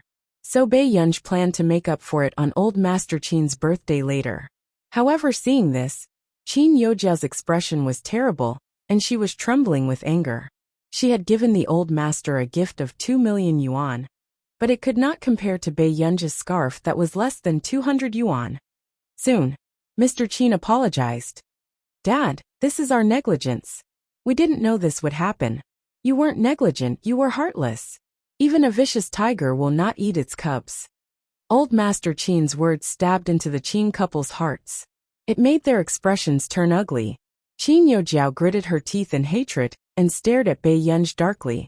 Why must Bei Yunj exist? If it weren't for Bei Yunj, she would be the only lady of the Qin family, and old Master Qin wouldn't treat her like this. At this moment, however, Bei Yunj looked up and glanced at her playfully. Then he slowly poured himself a cup of tea. No one noticed that the girl who didn't even dare to raise her head back then had a languid expression on her face. Every frown and every movement was graceful. Qin Youjiao clenched her fists and pretended to smile. Yunj, you've suffered. However, if Grandpa dotes on me so much, it's worth it no matter how much I suffer. After saying this, everyone thought that Bei Yunj would say a few words to express his gratitude. Unexpectedly, Bei Yunj only waited for the dishes to be served before slowly peeling the prawns. Then, he placed it on the old man's plate. Grandpa, eat more. Our Guer is still the most sensible one. She's clearly spoiling Grandpa. The old man, who used to be ruthless in the business world, was now smiling amiably. He was so coaxed that he was on cloud 9. This scene made the expressions of the 3 members of the Qin family turn terrible. In the past, Bei Yunj was overly doted on. Now, he even had the ability to coax the old man into a happy mood. Suddenly, a cheerful voice sounded from the door. I heard that old Master Qin is also here today. My father specially asked me to visit you. I don't know if I'm disturbing everyone. Hearing this, everyone looked at the young man who was walking over. Chapter 62. Old Master Qin, and Mr. Qin knew the person who spoke just now. It was the heir of the Yu family, Yu Hanran, who often cooperated with the Qin family. He was handsome and charming, and he was also very popular outside. And the other person beside Yu Hanran was even harder to ignore. At this moment, Bei Yunj looked up, and happened to meet that pair of pale-colored eyes. She was stunned. This was the first time she saw Huashida dressed so formally. He was dressed in an expensive black handmade suit, making him look even more tall and noble. His deep and cold eyes exuded a sense of nonchalance. At this moment, the man inadvertently looked at the young lady's stunned expression, and his lips unconsciously curled into a frivolous and casual smile. At the same time, Yu Hanran introduced, "Oh right, old Master Qin, this is my friend, Huashidu." Old Master Qin, I've heard a lot about you. Huashida smiled. Hua. Old Master Qin quickly reacted with a hint of disbelief in his eyes. You're that person from the Hua Corporation? Old Master Qin, if you don't mind, you can call me Shidu. Hearing this, Yu Hanran could not help but look at Huashidu. When did Master Du become so amiable? In the industry, he often met older generation partners. However, Master Du did not necessarily give them a chance to get close to him. All right. Please take a seat. Today is a family banquet. It's a pity that I didn't prepare a special reception for the two of you. Old Master Qin said with a smile. However, old Master Qin also found it strange. In the past, the Yu family did not have much of a relationship with their family. Why would they suddenly visit them? Moreover, they actually met the heir of the Hua family. It's good that old Master Qin doesn't mind me freeloading. Yu Hanran was obviously a talkative person, and started to liven up the atmosphere. Bei Yunj also looked at Huashidu without hiding anything. She did not expect Huashidu to appear here. Unexpectedly, other than Bei Yunj, there was also Qin Lang, who had met Huashidu once. Wasn't this the man who had abducted his guer? However, Qin Lang did not show it, afraid that he would cause trouble for Bei Yunj. Suddenly, Mrs. Qin smiled and asked, "I wonder if Mr. Hua is married?" When Yu Hanran heard this, he seemed to have choked and started coughing. This Mrs. Qin was too bold. Did Huashidu still need her to worry about his marriage? Which of the top families in the country didn't want to marry into the Hua family? Moreover, this person was Huashidu. No, Huashidu said. Immediately, Qin Youjiao's face flushed red. She did not dare to look at the man, who had made her unable to look away the moment he entered the room. It had to be said that for girls of this age, such a handsome and mature man was simply a walking hormone. It was irresistible. Oh, I see. Mr. Hua doesn't look that old. He and our Jiao. Before Mother Qin could finish speaking, she felt old Master Qin's warning gaze. Then her voice stopped abruptly. She also felt uncomfortable. She couldn't possibly let Jiao miss out on such an outstanding man, right? Grandpa Sheng didn't allow her to introduce him to Jiao. Could it be that he was interested in Bei Yunj? Huashidu asked Jiao. Hearing the man call her name, Qin Youjiao's heart beat faster. In the next second, Huashidu's magnetic voice could not hide his low laughter. It was ostentatious and light. Chapter 63. Before Bei Yunj could pick up the food, she heard this. After that, the man's tone was neither fast nor slow. His lazy voice tickled her eardrums. However, older brother still likes Union more. Instantly, all eyes were on her, from shock to disbelief. What was going on? These two knew each other. Suddenly, Qin Youjiao's face turned green and red. Her expression was extremely ugly, as she looked at Bei Yunj instinctively. How did Bei Yunj know such a man? When old Master Qin mentioned the Hua surname just now, she suddenly remembered that her friend had mentioned the Hua family, especially the current president of the Hua Corporation, Huashidu. Even though she was the young lady of the Qin family now, she knew that there was a certain gap between her and this man. But at this moment, she saw with her own eyes that this handsome and dignified man called Bei Yunj Union intimately. Guer, you know each other? Old Master Qin was the first to react, and asked in disbelief. Bei Yunj glanced at Huashidu and said with a smile, "We met by chance." Hearing this, however, Yu Hanran, who was beside him, looked at Bei Yunj. The others were skeptical, and thought that there might be nothing between the two of them. But he knew Master Du's temper very well. If there was nothing, why would Master Du, who had never been close to women, take the initiative to approach her? But then again, this girl was indeed eye-catching and beautiful suddenly. Old Master Qin said with a smile, "Then it must be our Guer who has troubled you, Mr. Hua." "It's not considered trouble." Huashidu smirked and saw that Bei Yunj was still staring at him. Suddenly, he chuckled faintly. His clear and magnetic voice was nonchalantly mocking. "Yunyan, you're not even greeting me when you see me?" Bei Yunj calmed down and looked at him with a smile. "Brother Shidu." The girl's voice was pleasant. It was not sweet, but it was inexplicably flirtatious. However, when she called him Brother Shidu, it made the man's eyes darken and hide all the light in them. His throat was a little itchy. No one noticed anything strange on Huashidu's face. However, Qin Youjiao could not help but speak up. "Mr. Hua, my name is Qin Youjiao." She blushed. "You can call me Jiao." Huashidu did not even bat an eyelid. He hummed perfunctorily, indicating that he understood. This completely different treatment made Qin Youjiao's face turn red and pale, as she bit her lip tightly. Why was this man so intimate with Bei Yunj? But when facing her, he was the complete opposite. When Mrs. Qin saw that Qin Youjiao's eyes were red, she immediately smiled and said, "A person like Mr. Hua must have been outstanding since he was a child." Our Jiao Jiao is the same. She won't lose to anyone in any aspect. Speaking of this, Mrs. Qin seemed to glare at Pei Yunj, who was beside her. However, she didn't notice that the man's gaze was turning cold. Mother Qin's words made even Yu Hanran frown. What's wrong with Mrs. Qin?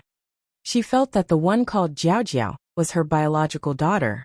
The other one was like Cinderella in her stepmother's house. All right. What do you look like as the matriarch of the household? Old Master Qin's expression darkened when he saw that Mrs. Qin could not wait to let Qin Youjiao get familiar with Huashidu. I'm just afraid that Mr. Hua will be too bored here. So I let Jiao Jiao chat with Mr. Hua, Mrs. Qin said awkwardly. Chapter 64. Old Master Qin was expressionless, and his words made Mrs. Qin's face turn red and pale. Mr. Qin hurriedly saved the situation. Dad is right. Let's eat first. Let's all eat. Hearing this, everyone started to eat in silence. Only old Master Qin cared about Bei Yunj from time to time. The Qin couple beside them did not look too good. Not to mention Qin Youjiao. Until the end of the meal, Mr. Qin said respectfully to old Master Qin, Dad, I spent a lot of time contacting Dr. Fang Gishing recently. Why don't I accompany you to Ming City after a while and see if there's a better treatment? Fang Gishing? Isn't it very difficult to invite Dr. Fang? Old Master Qin had heard of this neurologist before. He was very famous in the industry. However, this person was arrogant and was not easy to invite. Hearing this, Mr. Qin's eyes were filled with pride, and he said with a smile, Dr. Fang gave a speech in Hengda previously and had a deep impression of Jiao Jiao. This time he did it for Jiao Jiao's sake. With that said, old Master Qin did not expect this either. However, Qin Youjiao lowered her head shyly and said softly, I didn't help much. It's just that Dr. Fang happened to be free, so he gave me face. Jiao Jiao, why are you being so humble in front of your own family? Why does Dr. Fang only give face to Jiao Jiao and not others? Mrs. Qin smiled dotingly and said to old Master Qin, Dad, Jiao Jiao is really concerned about your matters.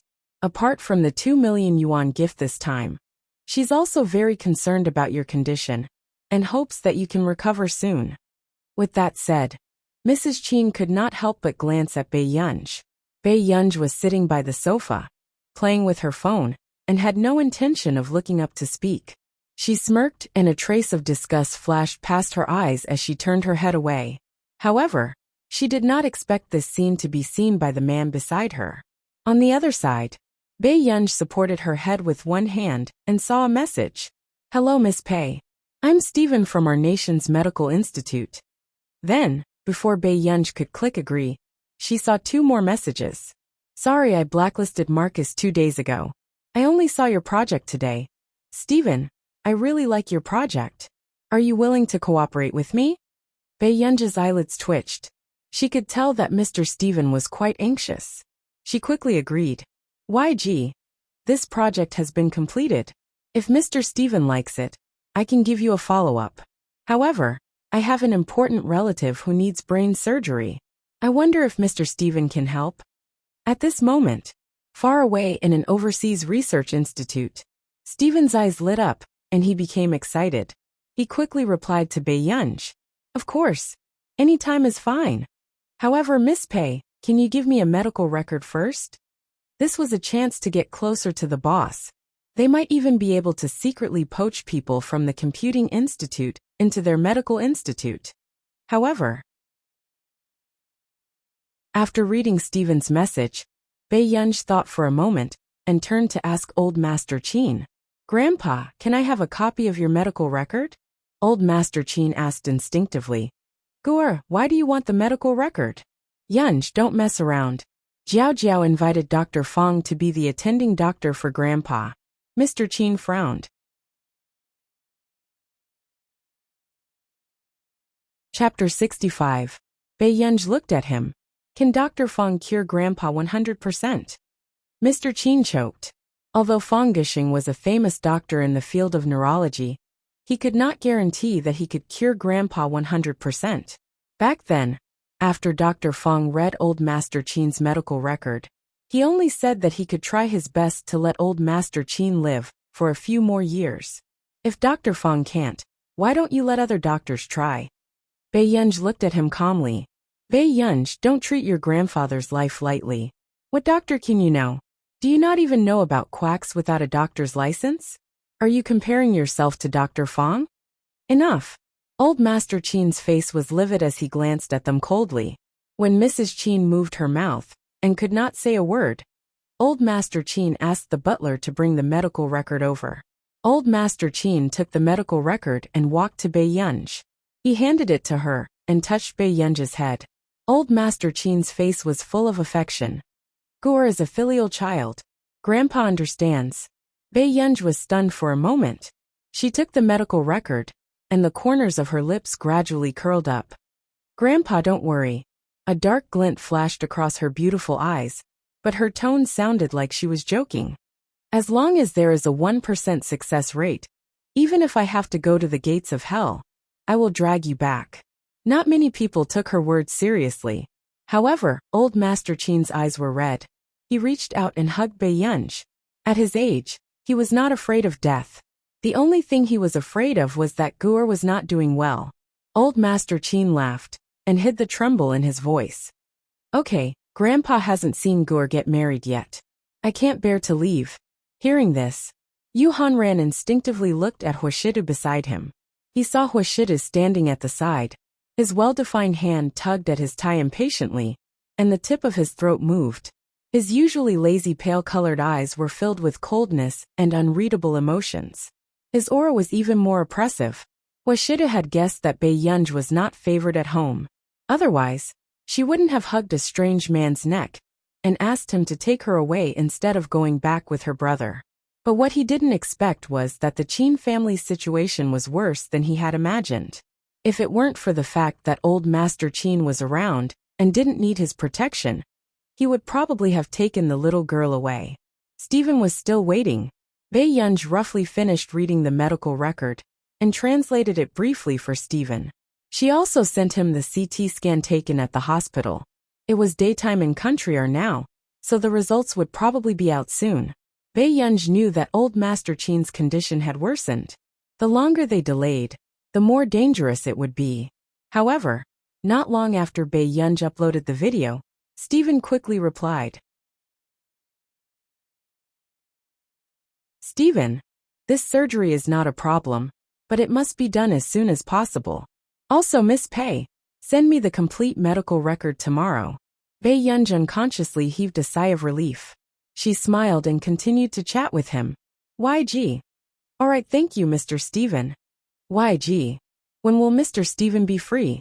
Where is the surgery? Stephen, since you're not feeling well, I'll go to Yincheng. How about next Wednesday? I can also talk to Miss Pei about the project. Seeing this message, Bei Yunj was a little surprised. She knew that Stephen had placed her old master's matter first. YG. Okay, thank you very much. After chatting.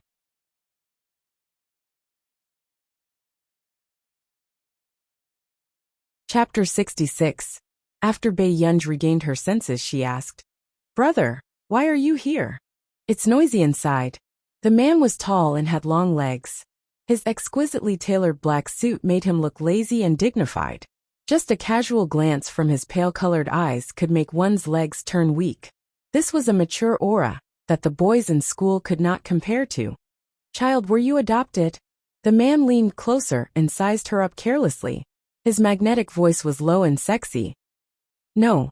Bei Yunj seemed to have smelled the faint smell of alcohol on the man.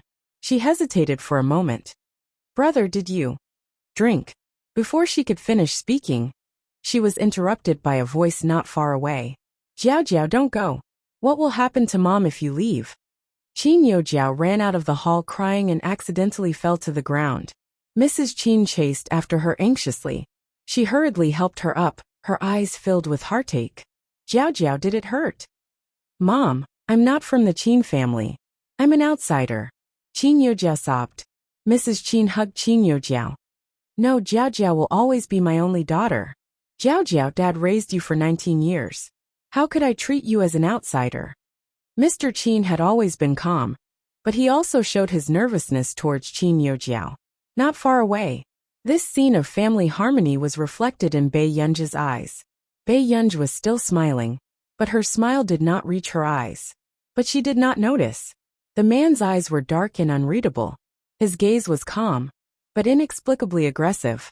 In the next second, he reached out his slender hand and pulled up Bei Yunji's wide hood frivolously.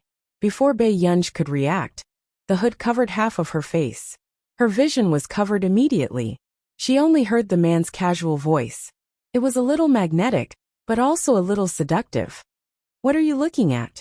Are you prettier than me?" Bei Yunji was a little afraid of the dark. She looked up instinctively, only revealing her exquisite chin. The man's gaze happened to land on her red lips. He was a little careless. Bei Yunji had already grabbed the hem of Huashida's suit instinctively and was extremely close to him. Subsequently, she was just about to take off her hat when he grabbed her hand. With a slight push, Bei Yunji fell forward and crashed into the man's muscular chest. "You!" Bei Yunji looked up, but she could not see Huashida's lips curling up. His gaze was fixed on her. She heard the man's joyful voice ringing out. Her laughter was very charming. "There's nothing to see, Yunyan." His slender, jade-like hand intimately pinched the back of her neck. Bei Yunji felt her spine go numb and her body go limp. He almost lost his balance. What was wrong with this man today? She was seducing people endlessly? Not far away, Qin Yojiao had just been comforted by the Qin couple, and there was a smug look in her eyes as she tried to find Bei Yunji. However, he didn't expect to see Bei Yunji with a hoodie covering her head. She had just steadied herself with one hand on the man's waist. The elegant and handsome man stared straight at Bei Yunji. He seemed to be deliberately teasing her. The atmosphere was not heavy at all. She also didn't see Bei Yunji's disheveled appearance that she wanted to see. Instantly, Qin Yojiao's expression darkened even more. The jealousy in her heart surged and burned with jealousy. Bei Yunji used to care about the Qin couple's attitude towards her the most. But now, she was actually flirting with another man and didn't care at all.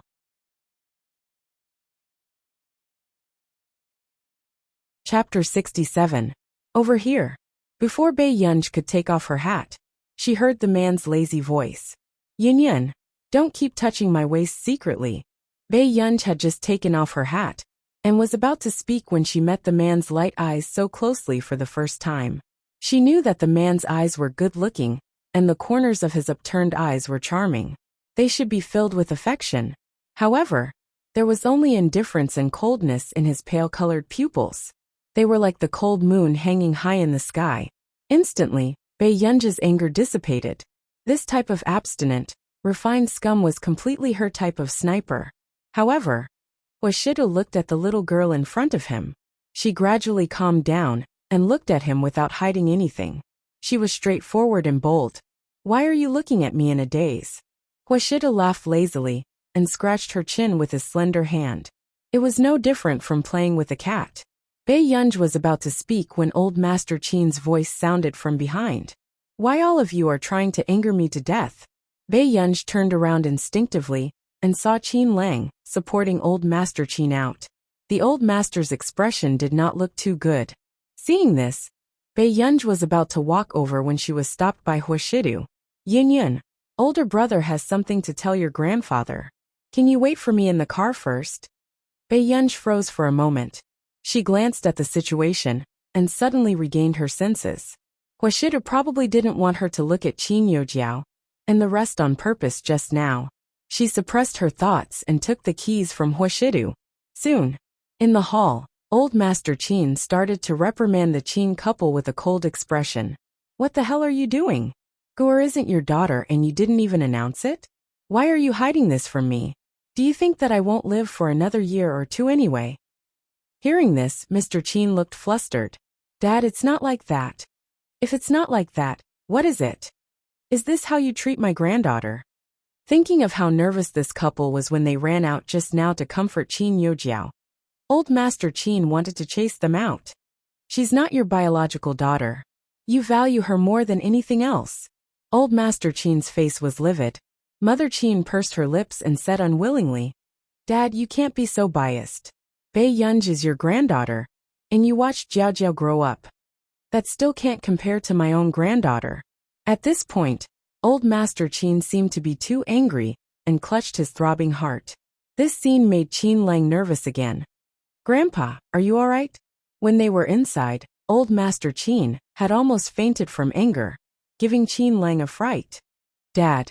Mr. and Mrs. Qin also became nervous as guilt rose in their hearts. After that, suddenly, there was a sound at the door. Old Mr. Qin, please take a seat first. When everyone heard this, they turned around and realized that it was Huashidu. Yu Hanran, who was watching the commotion, immediately stood up and wanted to speak to Huashidu. However, he heard Huashidu say, "You can go back first. I still have something on." Yu Hanran was speechless. Was Master Du treating him as a tool? He asked him to bring him to the Qin family, and now he was chasing him away. Master Du, aren't we leaving together?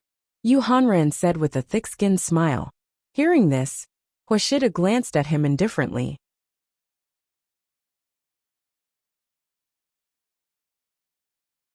Chapter 68.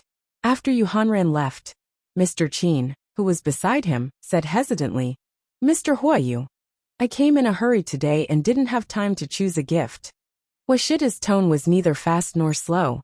Everyone in the hall was stunned. Then they saw Huashidu walk in front of old Master Qin. His well-defined hand placed a brand new cooperation agreement on the table.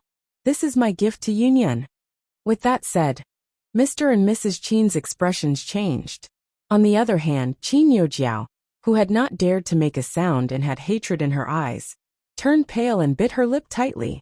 She looked at the noble and casual man in front of her in disbelief. "Mr. Huayu." Old Master Qin was also stunned for a moment and did not look at the contents of the agreement. "I heard from Mrs. Qin just now that Yunyan only gave old Master Qin a scarf she knitted herself." The man's thin red lips curled up and his tone was casual, but it was straightforward and ostentatious, not hiding his indulgence. "She's a little childish, but the way little girls express their likes has never been subtle. However, since Mrs. Qin thinks it's not suitable, I'll make up for it for Yunyan." Hearing this, old Master Qin instinctively looked at the agreement and could not help but pause. It was the 3-year cooperation plan between the Hua Corporation and the Qin Corporation. One had to know that with the Qin Corporation's qualifications, it was impossible for them to cooperate with a corporation like the Hua Corporation. Working with such a corporation, other than allowing the Qin Corporation to expand their connections, just the profits brought by this cooperation alone were comparable to the total output of the Qin Corporation for a few years. Besides, the Qin Corporation almost took the majority of the profits from this agreement. "Mr. Hua, your gift is too expensive. I can't accept it." Old Master Qin immediately rejected him. If he really took this agreement, wouldn't he be selling his granddaughter? At this moment, when Mrs. Qin and the rest heard this, they could roughly guess the value of that contract. "Mr. Hua, why do you want to give Yunj a gift?" Mrs. Qin's expression softened. Mrs. Qin did not think that this man in front of her was someone who would cause trouble for himself. However, with his status, it was impossible for him to like Bei Yunj. "You can't blame Yunyan for this." The man had a hand in his pocket, his tone lazy and playful. "I've been too busy these 2 days and forgot to prepare a gift for Yunyan. Let her bring it over." As soon as he finished speaking, immediately, everyone present froze and instinctively looked at Huashidu. Did this Mr. Hua mean that Pei Yunj was staying with him now? Qin Lang, on the other hand, was completely stunned. What was Qin Yu doing? Wasn't this man the one who had carried Gur away in front of him? How could he let Gur live with him suddenly? What? Old Master Qin was stunned. Gur, she's staying at your place? At the same time, the Qin couple's expressions changed. They knew that old Master Qin was going to hold them accountable again. However, Qin Youjiao's thoughts were still on what Huashidu had said just now. Bei Yunj had actually moved into Huashidu's house. How could this be? Qin Youjiao's expression was livid as it twisted a little. She had always thought that Bei Yunj was living alone, lonely and pitiful. Yes. Huashidu admitted it calmly, his gaze lazy and indifferent. "Old Master Qin, I'm sorry. Previously, I didn't want old Master Qin to be unhappy with Yunyan because of this, so I didn't mention it.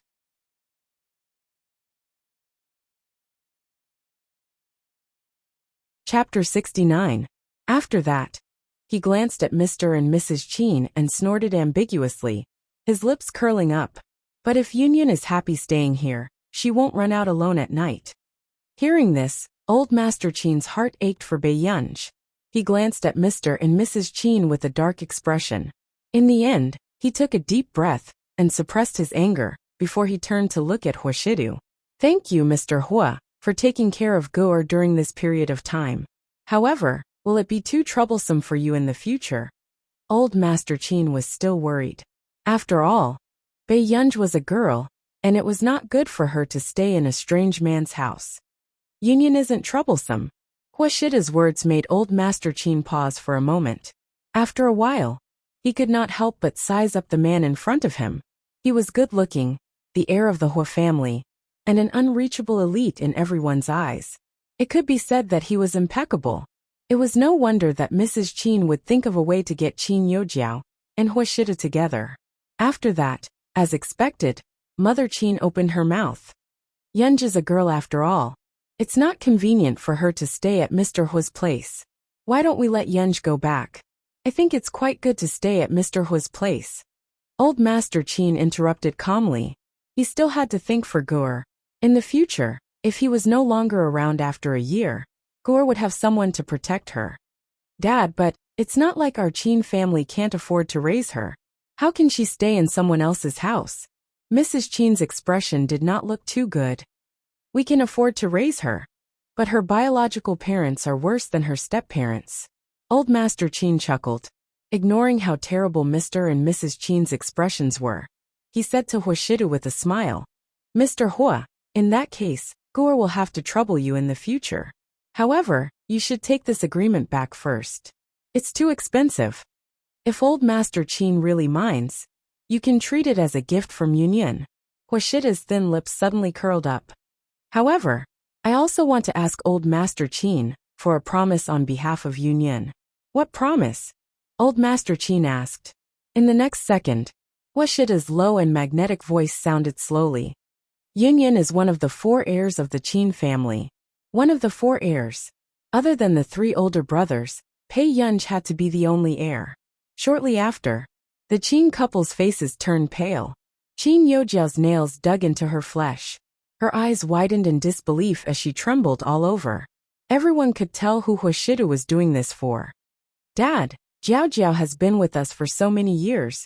How could she? Mother Qin panicked and hurriedly tugged at Father Qin's hand, hinting for him to persuade him. Mr. Qin regained his senses and chimed in. Mr. Hua, although Jiao Jiao is not our biological daughter, she is still a member of the Qin family. I hope Mr. Hua won't take what happened today to heart.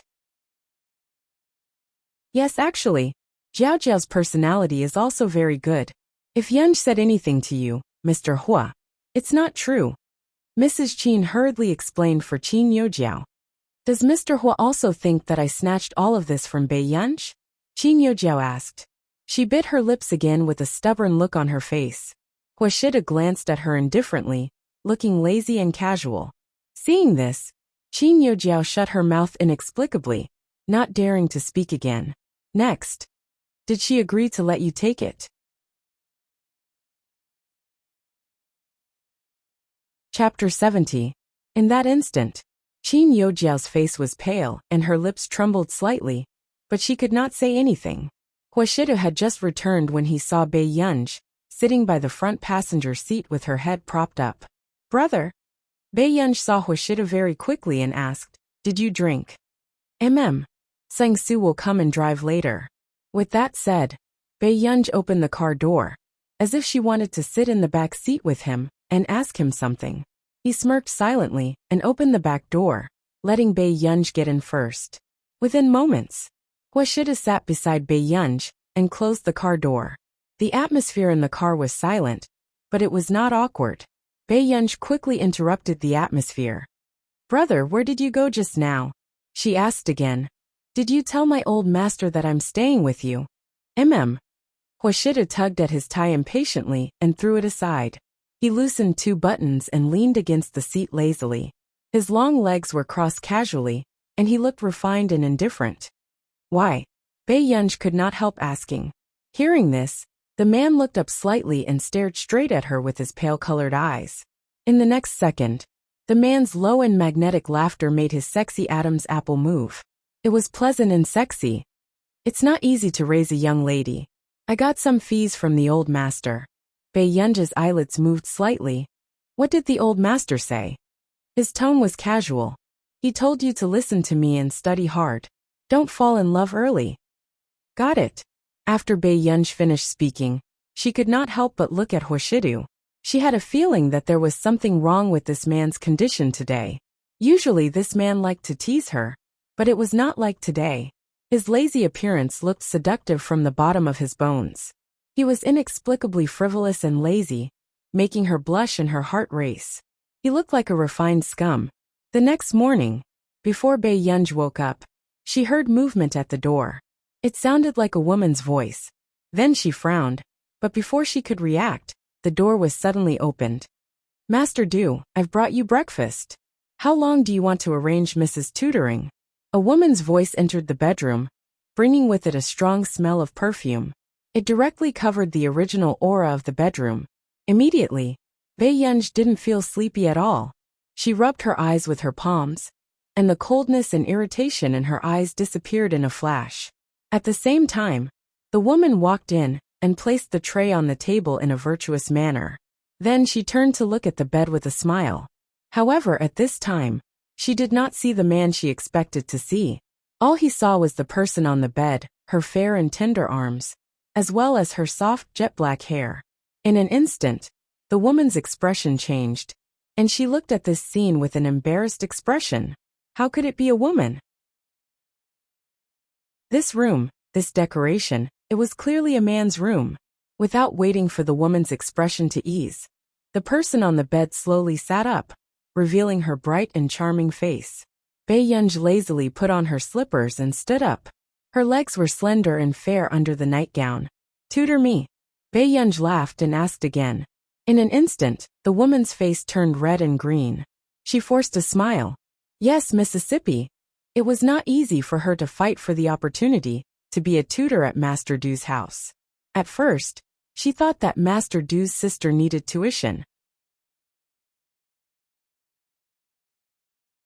Chapter 71. Wait for me downstairs. Bae-yunj had just woken up and her tone was lazy. On the other hand, the woman glanced at Bae-yunj unwillingly and clenched her fists tightly.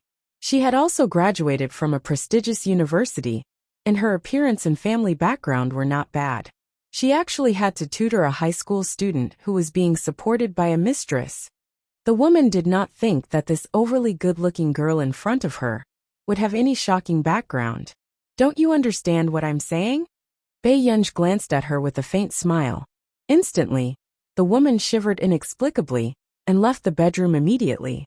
10 minutes later, after Bae-yunj washed up, she changed her clothes and went downstairs. She looked up and saw the woman sitting by the sofa. She was wearing a tight V-neck chiffon dress that accentuated her curves. However, she did not seem to be here for tutoring. Otherwise, she would not have gone upstairs with breakfast and opened Hoshida's door directly. The woman also heard the commotion on the stairs and immediately said with a smile, Miss, I'm really sorry. I didn't know you were sleeping there. It's okay. I didn't expect the teacher to be so enthusiastic either. Bae-yunj smiled slowly. These words made the woman's face turn red. When do we start? Bae-yunj asked. Although Bae-yunj looked free and unrestrained, she did not like to trouble people. Since this was a tutor hired by Hoshida, she would not let him worry about this. She did not need tutoring either.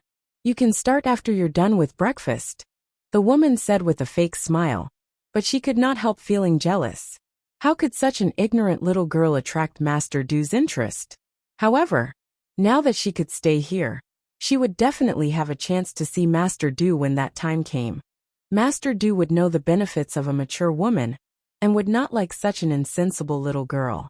At this thought, the woman's expression softened and she waited patiently by the side. At the dining table, Bae Yunj ate breakfast and sent the translated medical record to Stephen. At this moment, Aunt Meow walked over unhappily and glanced at the person on the sofa with disgust. Miss Yunj, this woman doesn't seem to have any manners. If you don't like her, why don't you change her? Auntie Meow had seen the woman's series of actions just now. How could she not know what she was thinking? Old mistress definitely wouldn't like such a seductive appearance. I'm fine. Bae Yunj curled her lips and didn't seem to mind. But will this woman teach you wholeheartedly? Aunt Meow frowned. Let's give it a try. Aunt Meow, there's nothing much to do today. You should go and rest. When Auntie Meow heard this, she smiled helplessly and said, All right, keep an eye on this woman too. Don't let her get away with it. After that, before leaving, Auntie Meow gave Bae Yunj a meaningful look that was filled with encouragement and determination.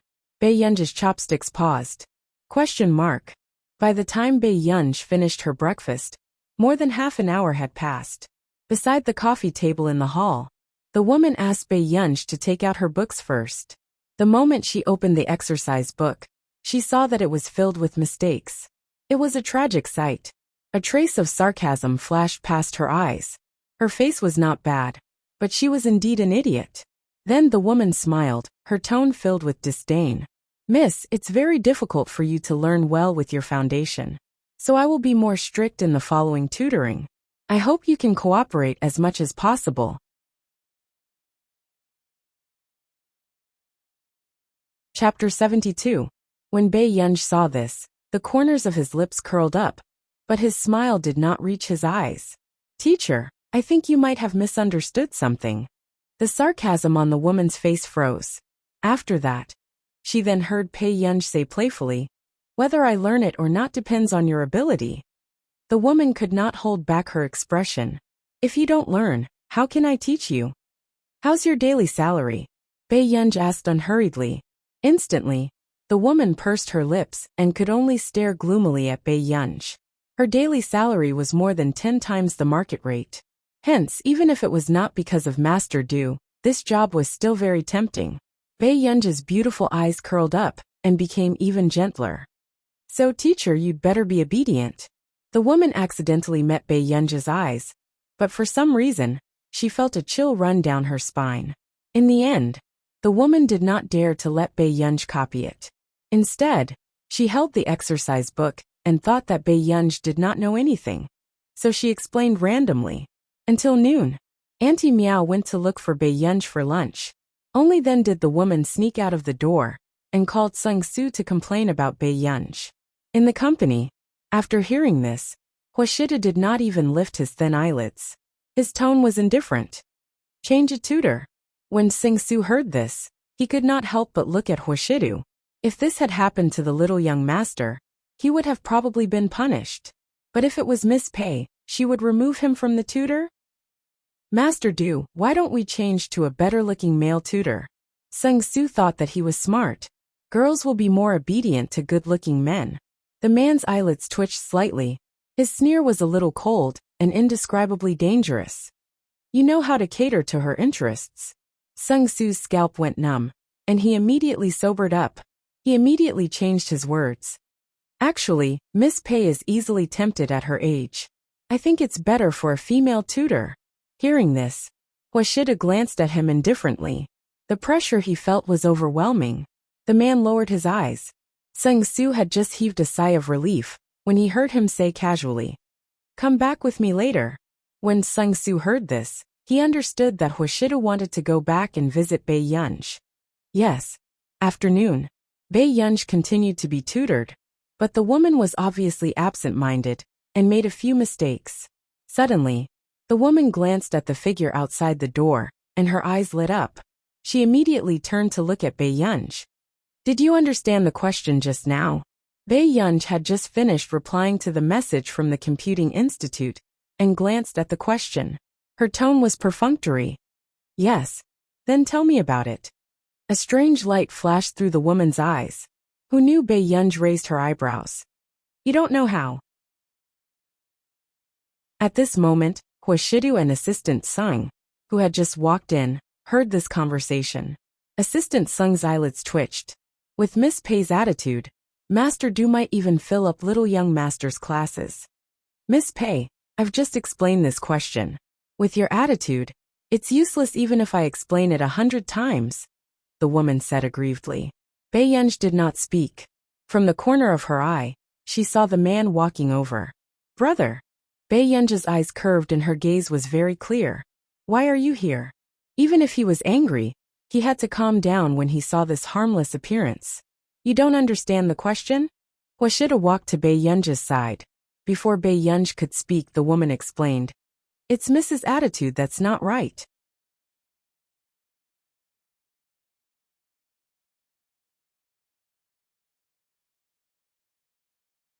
Chapter 73.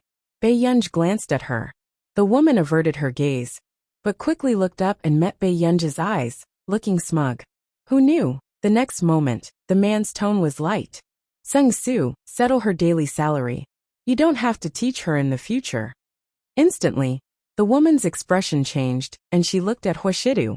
She could not understand why she was the one who was switched. Master Du, this is not my fault.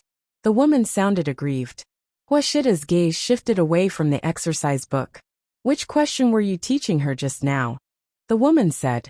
The last question. This is your answer. Huashida's lazy and indifferent eyes were cold and dangerous. The woman paused and looked at the question a few more times, before realizing that she had calculated wrongly. Her pupils constricted, and her face turned green and red. She hurriedly explained. Master Du, this was an accident.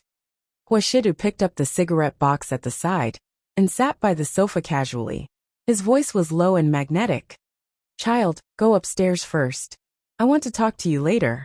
Bei Yunj's eyelids twitched. She felt that she would be in trouble too. Every time Huashidu called her like this, nothing good would happen. Okay. Bei Yunj went upstairs. Then, the atmosphere became even more silent and cold. The man's gaze was lazy, and the corners of his upturned eyes were charming. He flicked the cigarette ash with his fingers. His casual appearance made people not dare to breathe loudly. Fear appeared in the woman's eyes and she could not help but say gently, Master Du, give me another chance. I will definitely teach Miss well. However, Huashida glanced at her calmly and asked indifferently, Do you think you look like a teacher? In an instant, the woman's face turned pale and her body stiffened. Sung Su, who was at the side, felt a chill down his spine. After all, Master Du had handed this task to him indeed. Then, the man looked up, his gaze oppressive and dangerous. Sung Su, is this what you did for me? Sung Su's scalp turned numb. But he immediately walked in front of Huashidu and lowered his head to admit it. Master Du, I'm sorry. This is my fault. I don't want this to happen again. With that, Huashidu extinguished the cigarette and turned to go upstairs. The woman's expression was unsightly, and she had yet to recover from her fear. When she thought of the man's gaze just now, she felt a little unsteady on her feet, and her back broke out in cold sweat.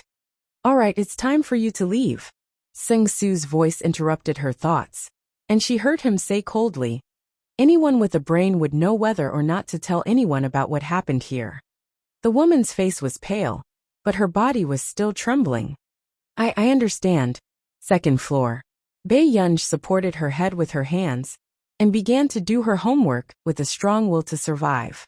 But soon she heard a knock on the door, and the door opened. Bei Yunj put down her pen, and turned to look at Huashidu. Her unbelievably beautiful eyes curled up. Brother. Huashida glanced at her, and sat opposite her. Under his suit pants, his slender and abstinent legs were casually placed. His arm leaned loosely against the handle, and he inched closer to her. Bei Yunj's ears tingled as the man laughed inappropriately. Child, tell me, what kind of tutor do you like?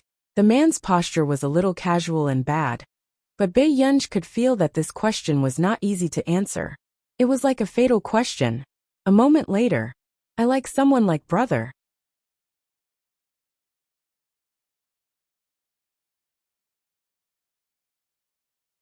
Chapter 74. After saying that, Bei Yunj even smiled reservedly. When the man heard this, his gaze was unfathomable. He leaned back lazily, his slender fingers gently tapping the armrest of the chair. After a while, Bei Yunj heard the man chuckle softly. It was so sexy that it was hopelessly sexy. All right then. The smile on Bei Yunj's face froze. Question mark. 40 minutes later.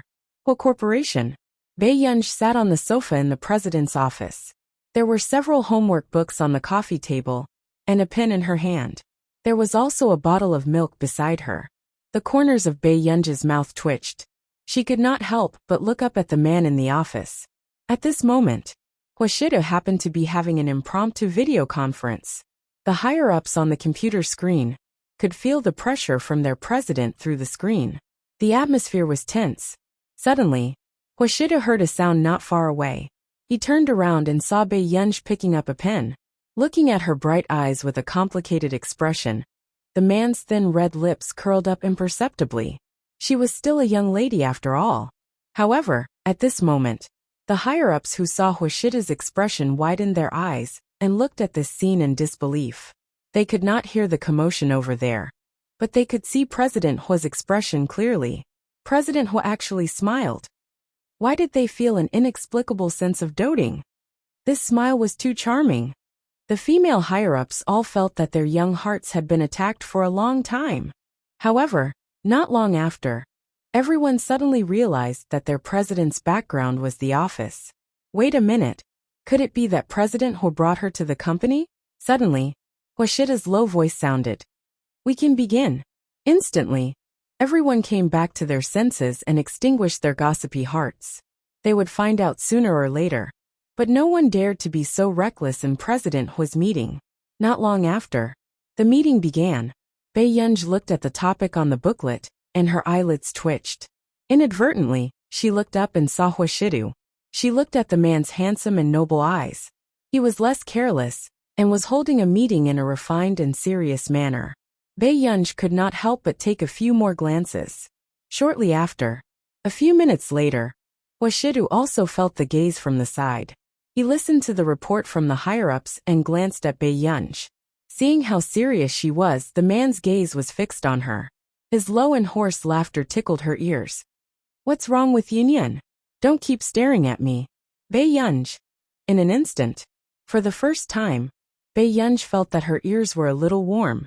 She quickly lowered her head and began to write the questions to calm herself down. As for the executives, although they couldn't see Bei Yunj, they could see their CEO chuckling softly. Their hearts raced uncontrollably.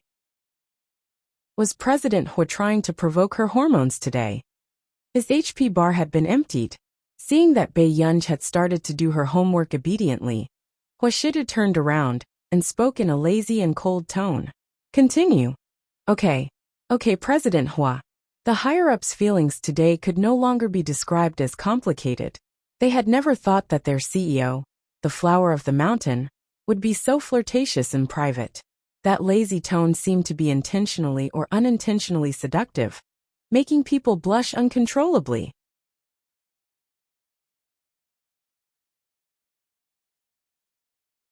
Chapter 75.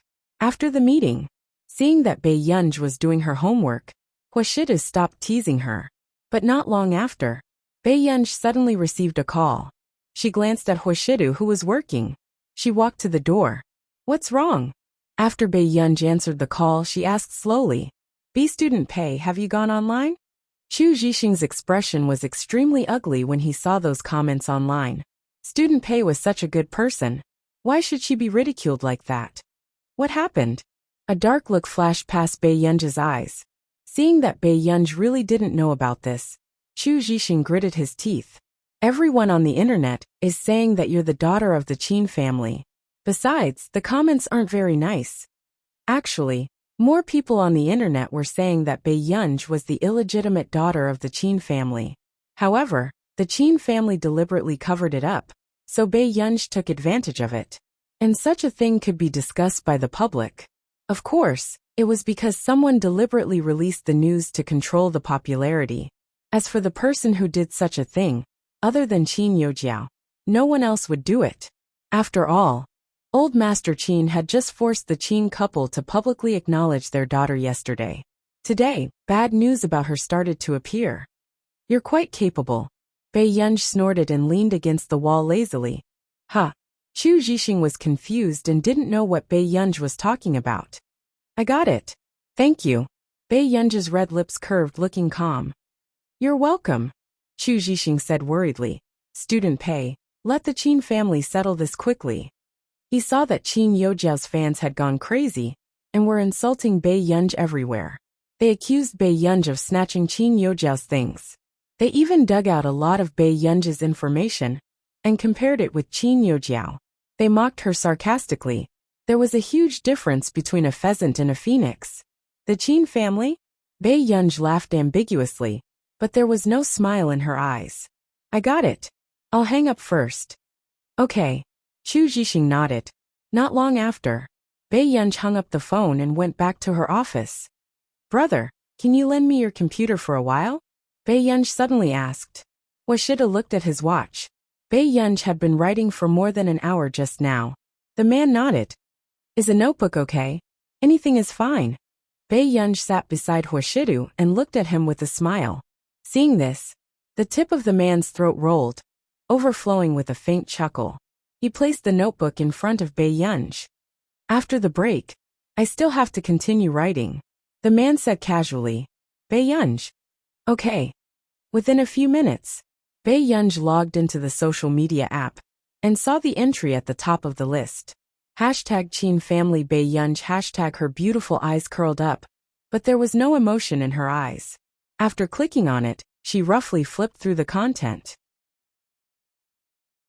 It was nothing more than a marketing account that had exposed her family background and her school situation. However, the most vicious people were Qin Youjiao's fans and a large number of righteous netizens. Even illegitimate daughters are causing trouble these days. Who is she trying to disgust? Goodbye. Is there something wrong with the Qin family's brains? People who can't be seen in public shouldn't appear in front of the public. It's an eyesore. Smile. Don't compare my Jiaojiao to someone. My Jiaojiao went on a piano tour when she was 19 years old. What about her? Ask if she's worthy first.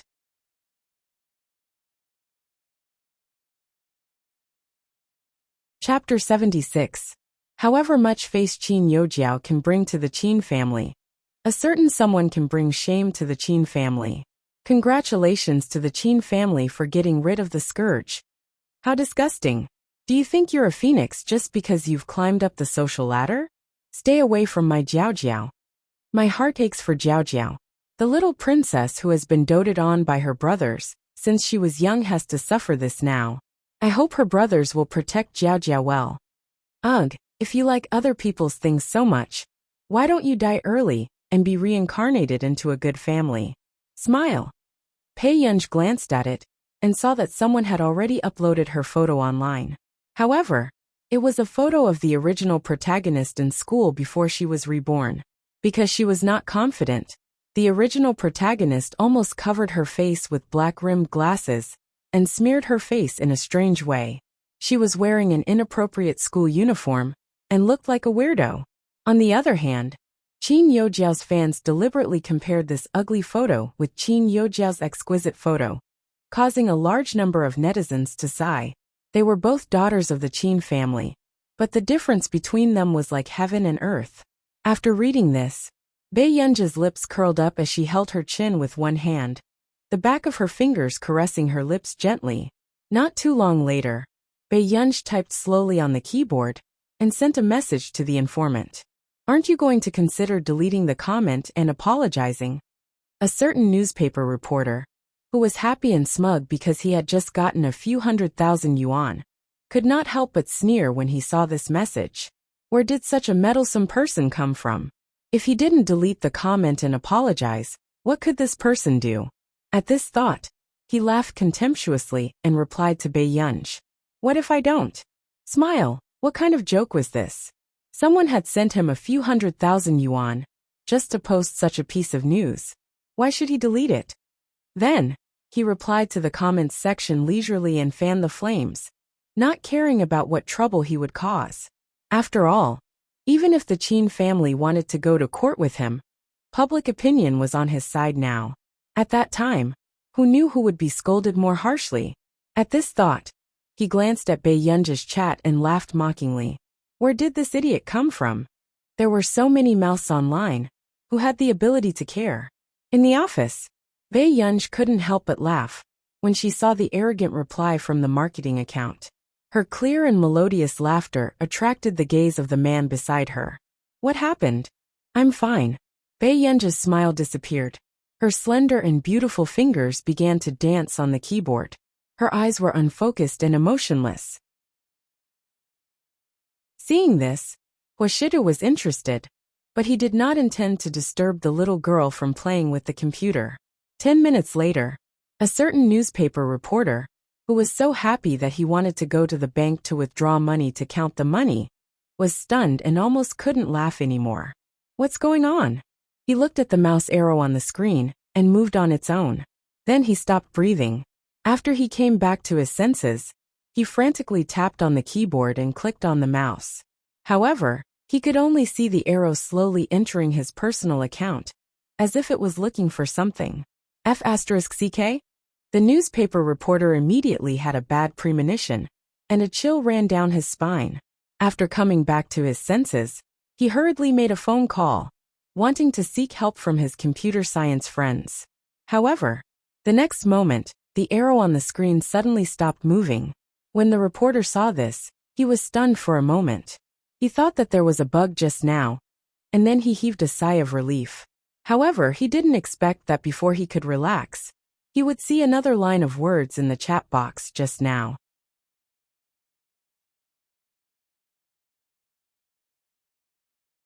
Chapter 77. Seeing this, the newspaper reporter's eyes widened, and a chill ran from his spine to the back of his head.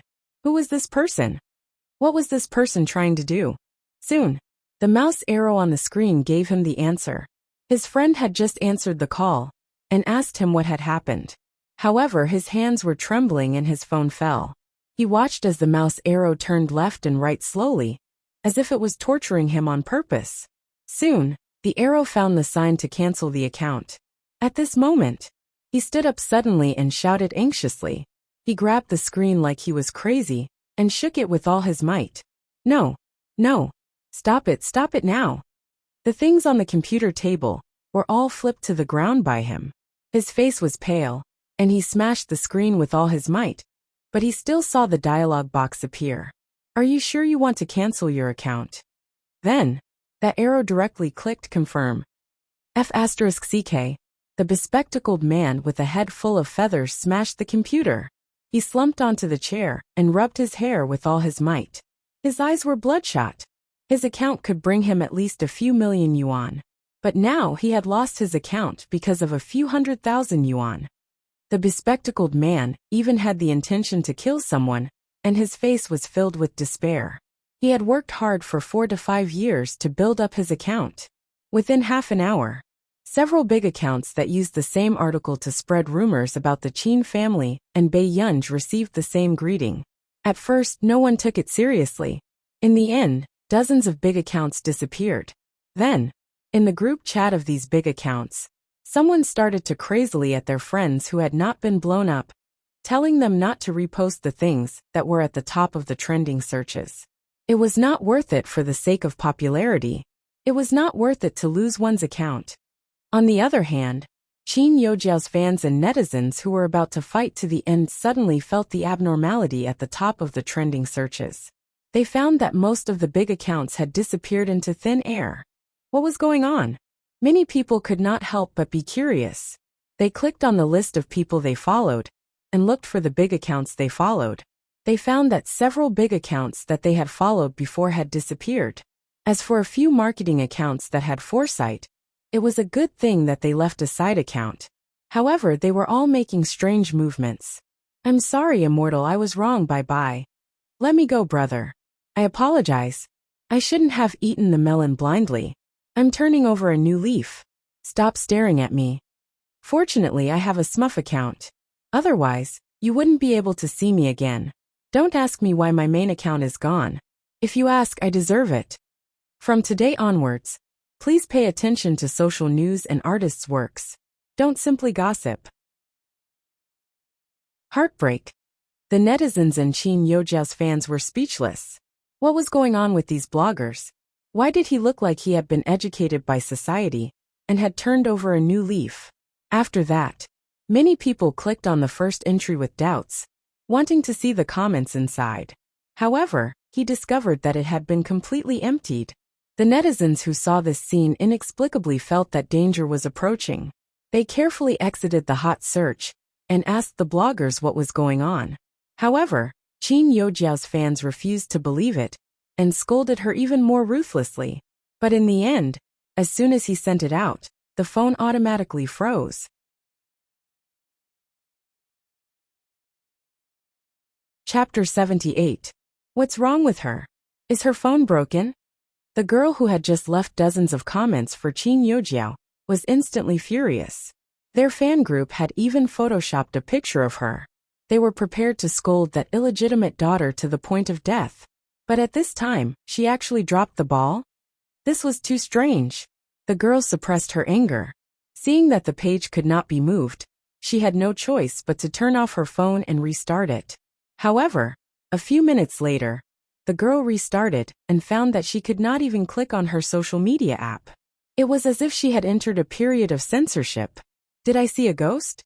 The girl was in disbelief. At the same time, thousands of people had the same feeling. Not to mention the netizens following the trend. They could not even post their idols on the leaderboards. What kind of strange situation was this? However, some people gradually regained their senses. The netizens who had entered the censorship period this time seemed to be following the trend in a certain trending topic. Suddenly, a scary thought appeared in their minds. They kept dispelling it, but they could not help but think about it, although they did not want to believe it either. But what happened today was indeed inexcusable. There were many people who had been defamed online, but why did it have to be this family? Soon, as more and more people questioned them, the small accounts with verified accounts posted their updates again. F***CK, let's not say anything. Be careful with your words. I, who have 4 phones, have already tried it. As long as you don't include a certain word, abbreviation, or photo, you'll be fine. I'm a fan of Qin Yojiao, so I'm brainless about unconfirmed things. I apologize for this. But are you crazy to ask me why I can't post a photoshopped photo? Question, I'm no longer a fan. Don't bother me. It's disgusting. I'm the last account. Whoever scolds the Qin family in my comment section again, I'll copy the Diamond Sutra and send you to hell tonight. Smile. Everyone was shocked to see that the marketing accounts that had lost their main accounts seemed to have turned over a new leaf. They frequently reposted some positive social news. Did these entertainment industry marketing accounts blow up their accounts until their brains weren't clear? An hour later, #censorship period #, internal testing system failure #, and other terms made the headlines. Everyone wanted to discuss it, but they did not dare to go too far, and could only say a few words. Son, this is really the first time I've seen such a big scene. Even capitalists aren't so ruthless. Where did this deity come from? I really want to eat melons, but I can't give up a melon field for a melon. Heartbreak. I've disconnected from the internet. What are you guys talking about? Ha ha ha ha ha. This is the first time I feel sorry for a keyboard warrior. Which big shot did they offend to be taught a lesson one by one? He's definitely a master in the computer field. But honestly, there are no more than 5 people in the country who can do this. However, they were all people who had achieved success and fame. I don't understand why they would do that. There was a lot of discussion online. Similarly, the company's technical personnel, who were dealing with this matter, were also suffering. Since 2 hours ago, people had been calling their customer service nonstop, asking them what was wrong with the system. However, they couldn't find anything even after repeated inspections. At this moment, their higher-ups were also discussing this matter. Actually, when this trending topic went up, they also felt guilty. After all, the victim of this cyber attack was a normal person.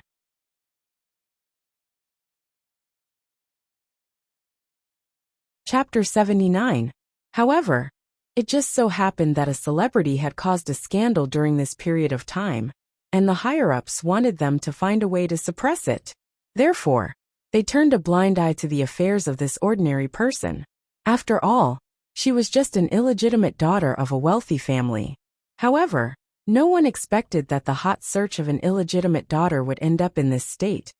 What do you think we should do? Have you found out who the culprit is? The management leader took a deep breath and massaged his temples. It was not that they had not screwed up before, but this was the first time they screwed up like this. It was scarier than capital. We haven't found out yet, but we can roughly guess who it is. The people from the technical department swallowed. Who is it? Those people from the National Computing Institute. The head of the technical department took a deep breath and said, if it was really those people, their company could not afford to offend them. After all, these people were at the top of the academic world. They were on the global news and were respected in every country. The management leader's expression did not look too good. They? Are you sure?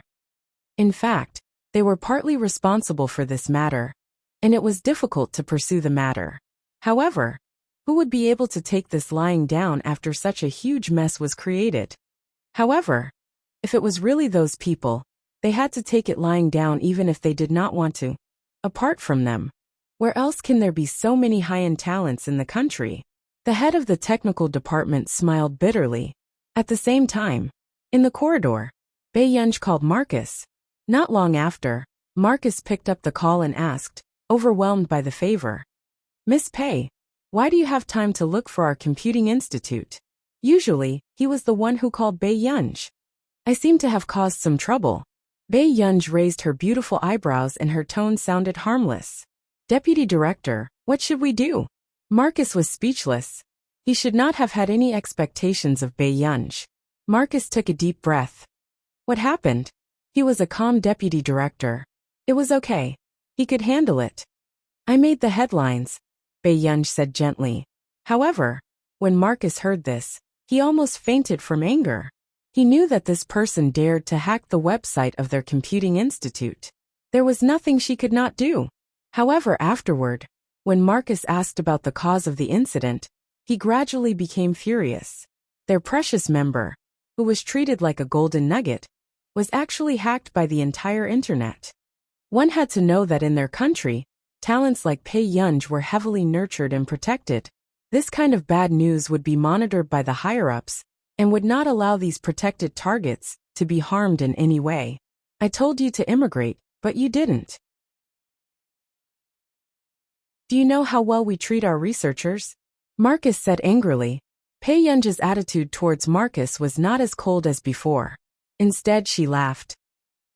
Although this guy was usually carefree and undisciplined, when it came to this kind of situation, he was so protective that it made others speechless. Heh, eating from the bowl while thinking about the pot. Marcus said eccentrically. Bae-yunj was speechless. She suspected that he deliberately learned these words to diss her.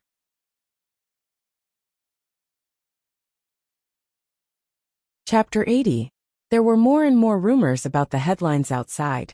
The top computing institute in the country also knew about what happened today. The 5 or 6 suspects were also suspecting each other.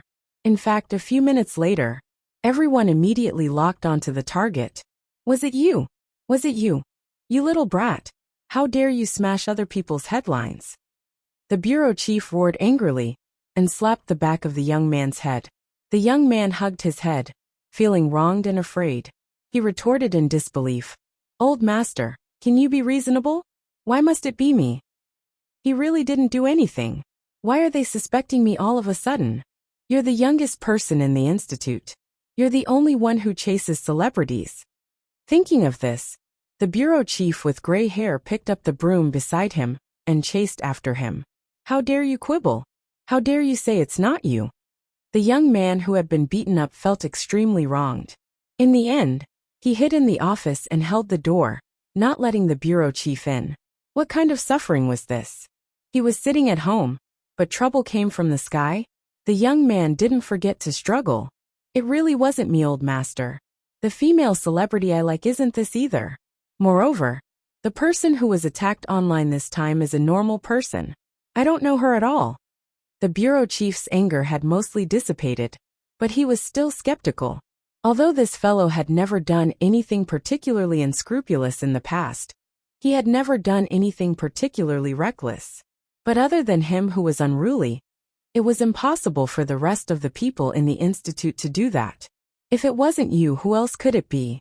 The rest of the people in the institute, who have this ability, are already in their 40s or 50s. Who likes to surf the internet? Why must it be someone in our institute? The young man retorted instinctively. However, these words unexpectedly stunned the bureau chief. Not long after, he muttered to himself, "You're saying that it could be someone else?" Seeing that the bureau chief was finally willing to let him off, the young man was instantly delighted and immediately opened the door. That's right. When you catch that person, you can throw the broom at him." The young man was halfway through his anger when he was suddenly interrupted. "That's great." The bureau chief suddenly threw the broom away and laughed loudly to himself. As he turned to leave, he called someone. He was in high spirits. "Hello. Xiaowei, go and ask that company if they can find her. We haven't had any fresh blood in the institute for a long time. Who knows, we might be able to find a new member this time." At the side, the young man who was completely ignored. What a terrible old man. If it was him, he would be beaten. If it was someone else, would he be so happy? The management leaders, who were in a deadlock because of the headlines, received a call. "Hello, I'm Marcus, the Deputy Director of Country R's Computing Institute." After Marcus finished speaking, he was just about to ask someone to translate it for this person. But it just so happened that the management had studied abroad before, so there was no language barrier. Hello. Are you Mr. Marcus?" The management leaders were excited and surprised. They found it hard to believe. Why would Marcus call him? Even if he wasn't in the computer field, he knew what kind of person Marcus was.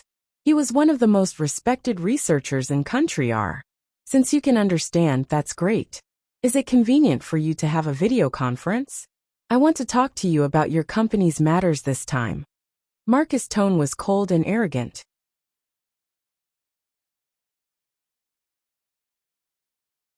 Chapter 81. Our company's matter.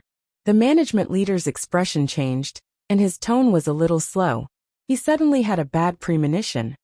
Yes. Marcus did not intend to talk nonsense with him. When the management leader came back to his senses, he quickly nodded. Okay. Sure, please wait for a while. Soon, after he asked the people in the meeting room to leave, he immediately received a video call from Marcus. He looked nervous. "Hello, Mr. Marcus." He smiled stiffly. Marcus laughed. "I'm not very good." Marcus did not intend to waste time and asked directly, "What's your position in the company?" "I'm the company's vice president." The vice president quickly said, "Okay." Marcus glanced at him with a forced attitude and asked coldly, "Does your company know who is the person you used to block the scandal of your artist?" When the vice president heard this, a premonition that made his scalp tingle grew stronger. "Isn't it the illegitimate daughter of the Qin family?" Marcus sneered. "She's the most talked about member of our computing institute." "What?" The vice president looked up suddenly, and his pupil shrank. A member of Mr. Marcus' Computing Institute. That was the world's top computing institute. What kind of joke was this? How old was that illegitimate daughter of the Qin family? The vice president felt ridiculous and laughed dryly. "Mr. Marcus, are you kidding me? If I have time to tease you, I might as well do more research." The vice president was speechless. When Marcus thought of Bei Yenja's matter, he became angrier and smiled coldly. "The members of our computing institute have always been the focus of our country's protection. Even in any country, they will receive the same protection and respect. However, your company is really bold to use our members to block the scandal of your artist?" Suddenly, the vice president's scalp tingled.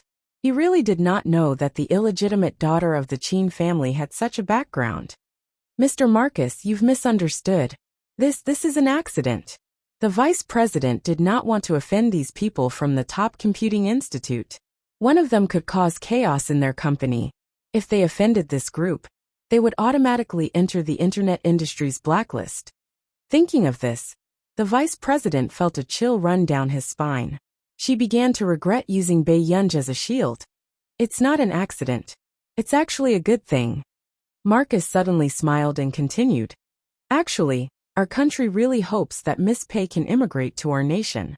After all, a high-end talent like him is highly sought after everywhere. Next, Marcus seemed to feel that these words were not stimulating enough, and said gently, "What you did today can be regarded as helping us. In the future, if Miss Pei really migrates here, all of you will have contributed greatly." When the vice president heard this, he felt terrible and nearly passed out on the spot. "Mr. Marcus, don't joke.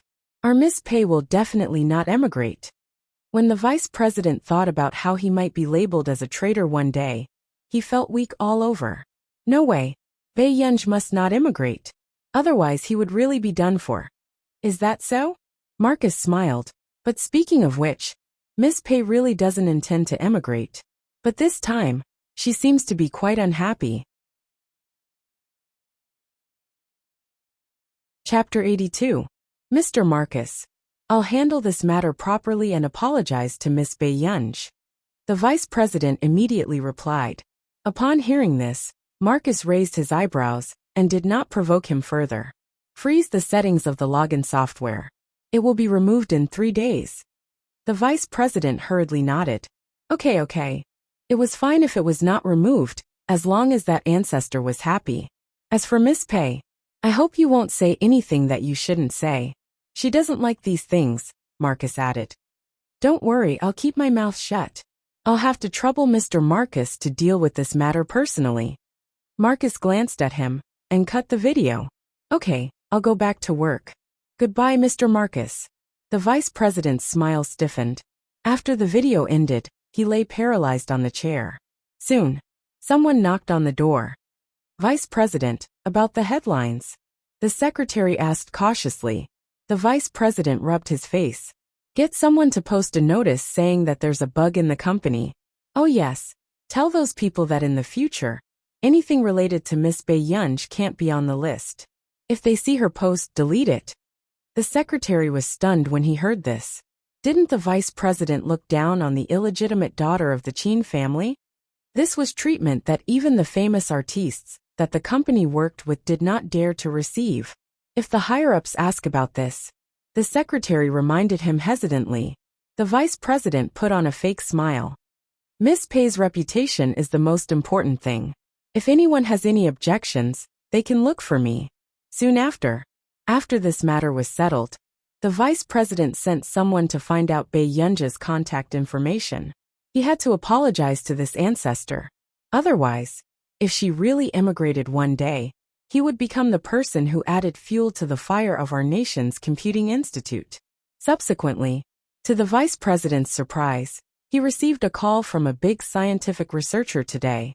It was the director of the top computing institute in the country, a research fellow of the Academy of Science, Mr. Zhong Xinglin. The vice president's hands were trembling. Why were there so many gods knocking on his door today? I heard that something happened to the headlines? Zhong Xinglin asked with a smile. He really wanted to pretend that he couldn't hear the joy in his tone. How did you know? The vice president did not dare to lie to him.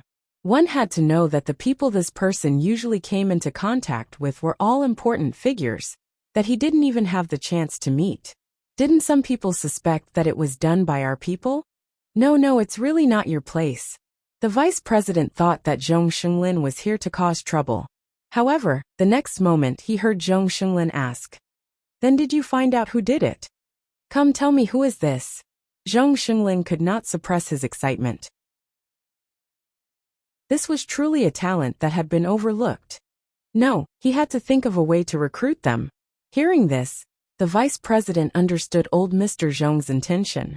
But what made him hesitate was that he had just promised Marcus to keep his mouth shut. What's wrong? You can't reveal it? The vice president could tell that old Mr. Zhong's tone had turned cold. In his haste, he found a compromise. The vice president hurriedly smiled and said, Yes, of course. That person is a member of our nation's Institute of Computational Technology. Just a moment ago, Mr. Marcus also called. As soon as he finished speaking, the voice on the other end suddenly became louder and louder. How could this be their person? Marcus, that old thing, came to my territory to snatch people. You're tuning in to the Journey of the Soul YouTube channel. Don't forget to subscribe and join us on this journey to catch the most captivating stories.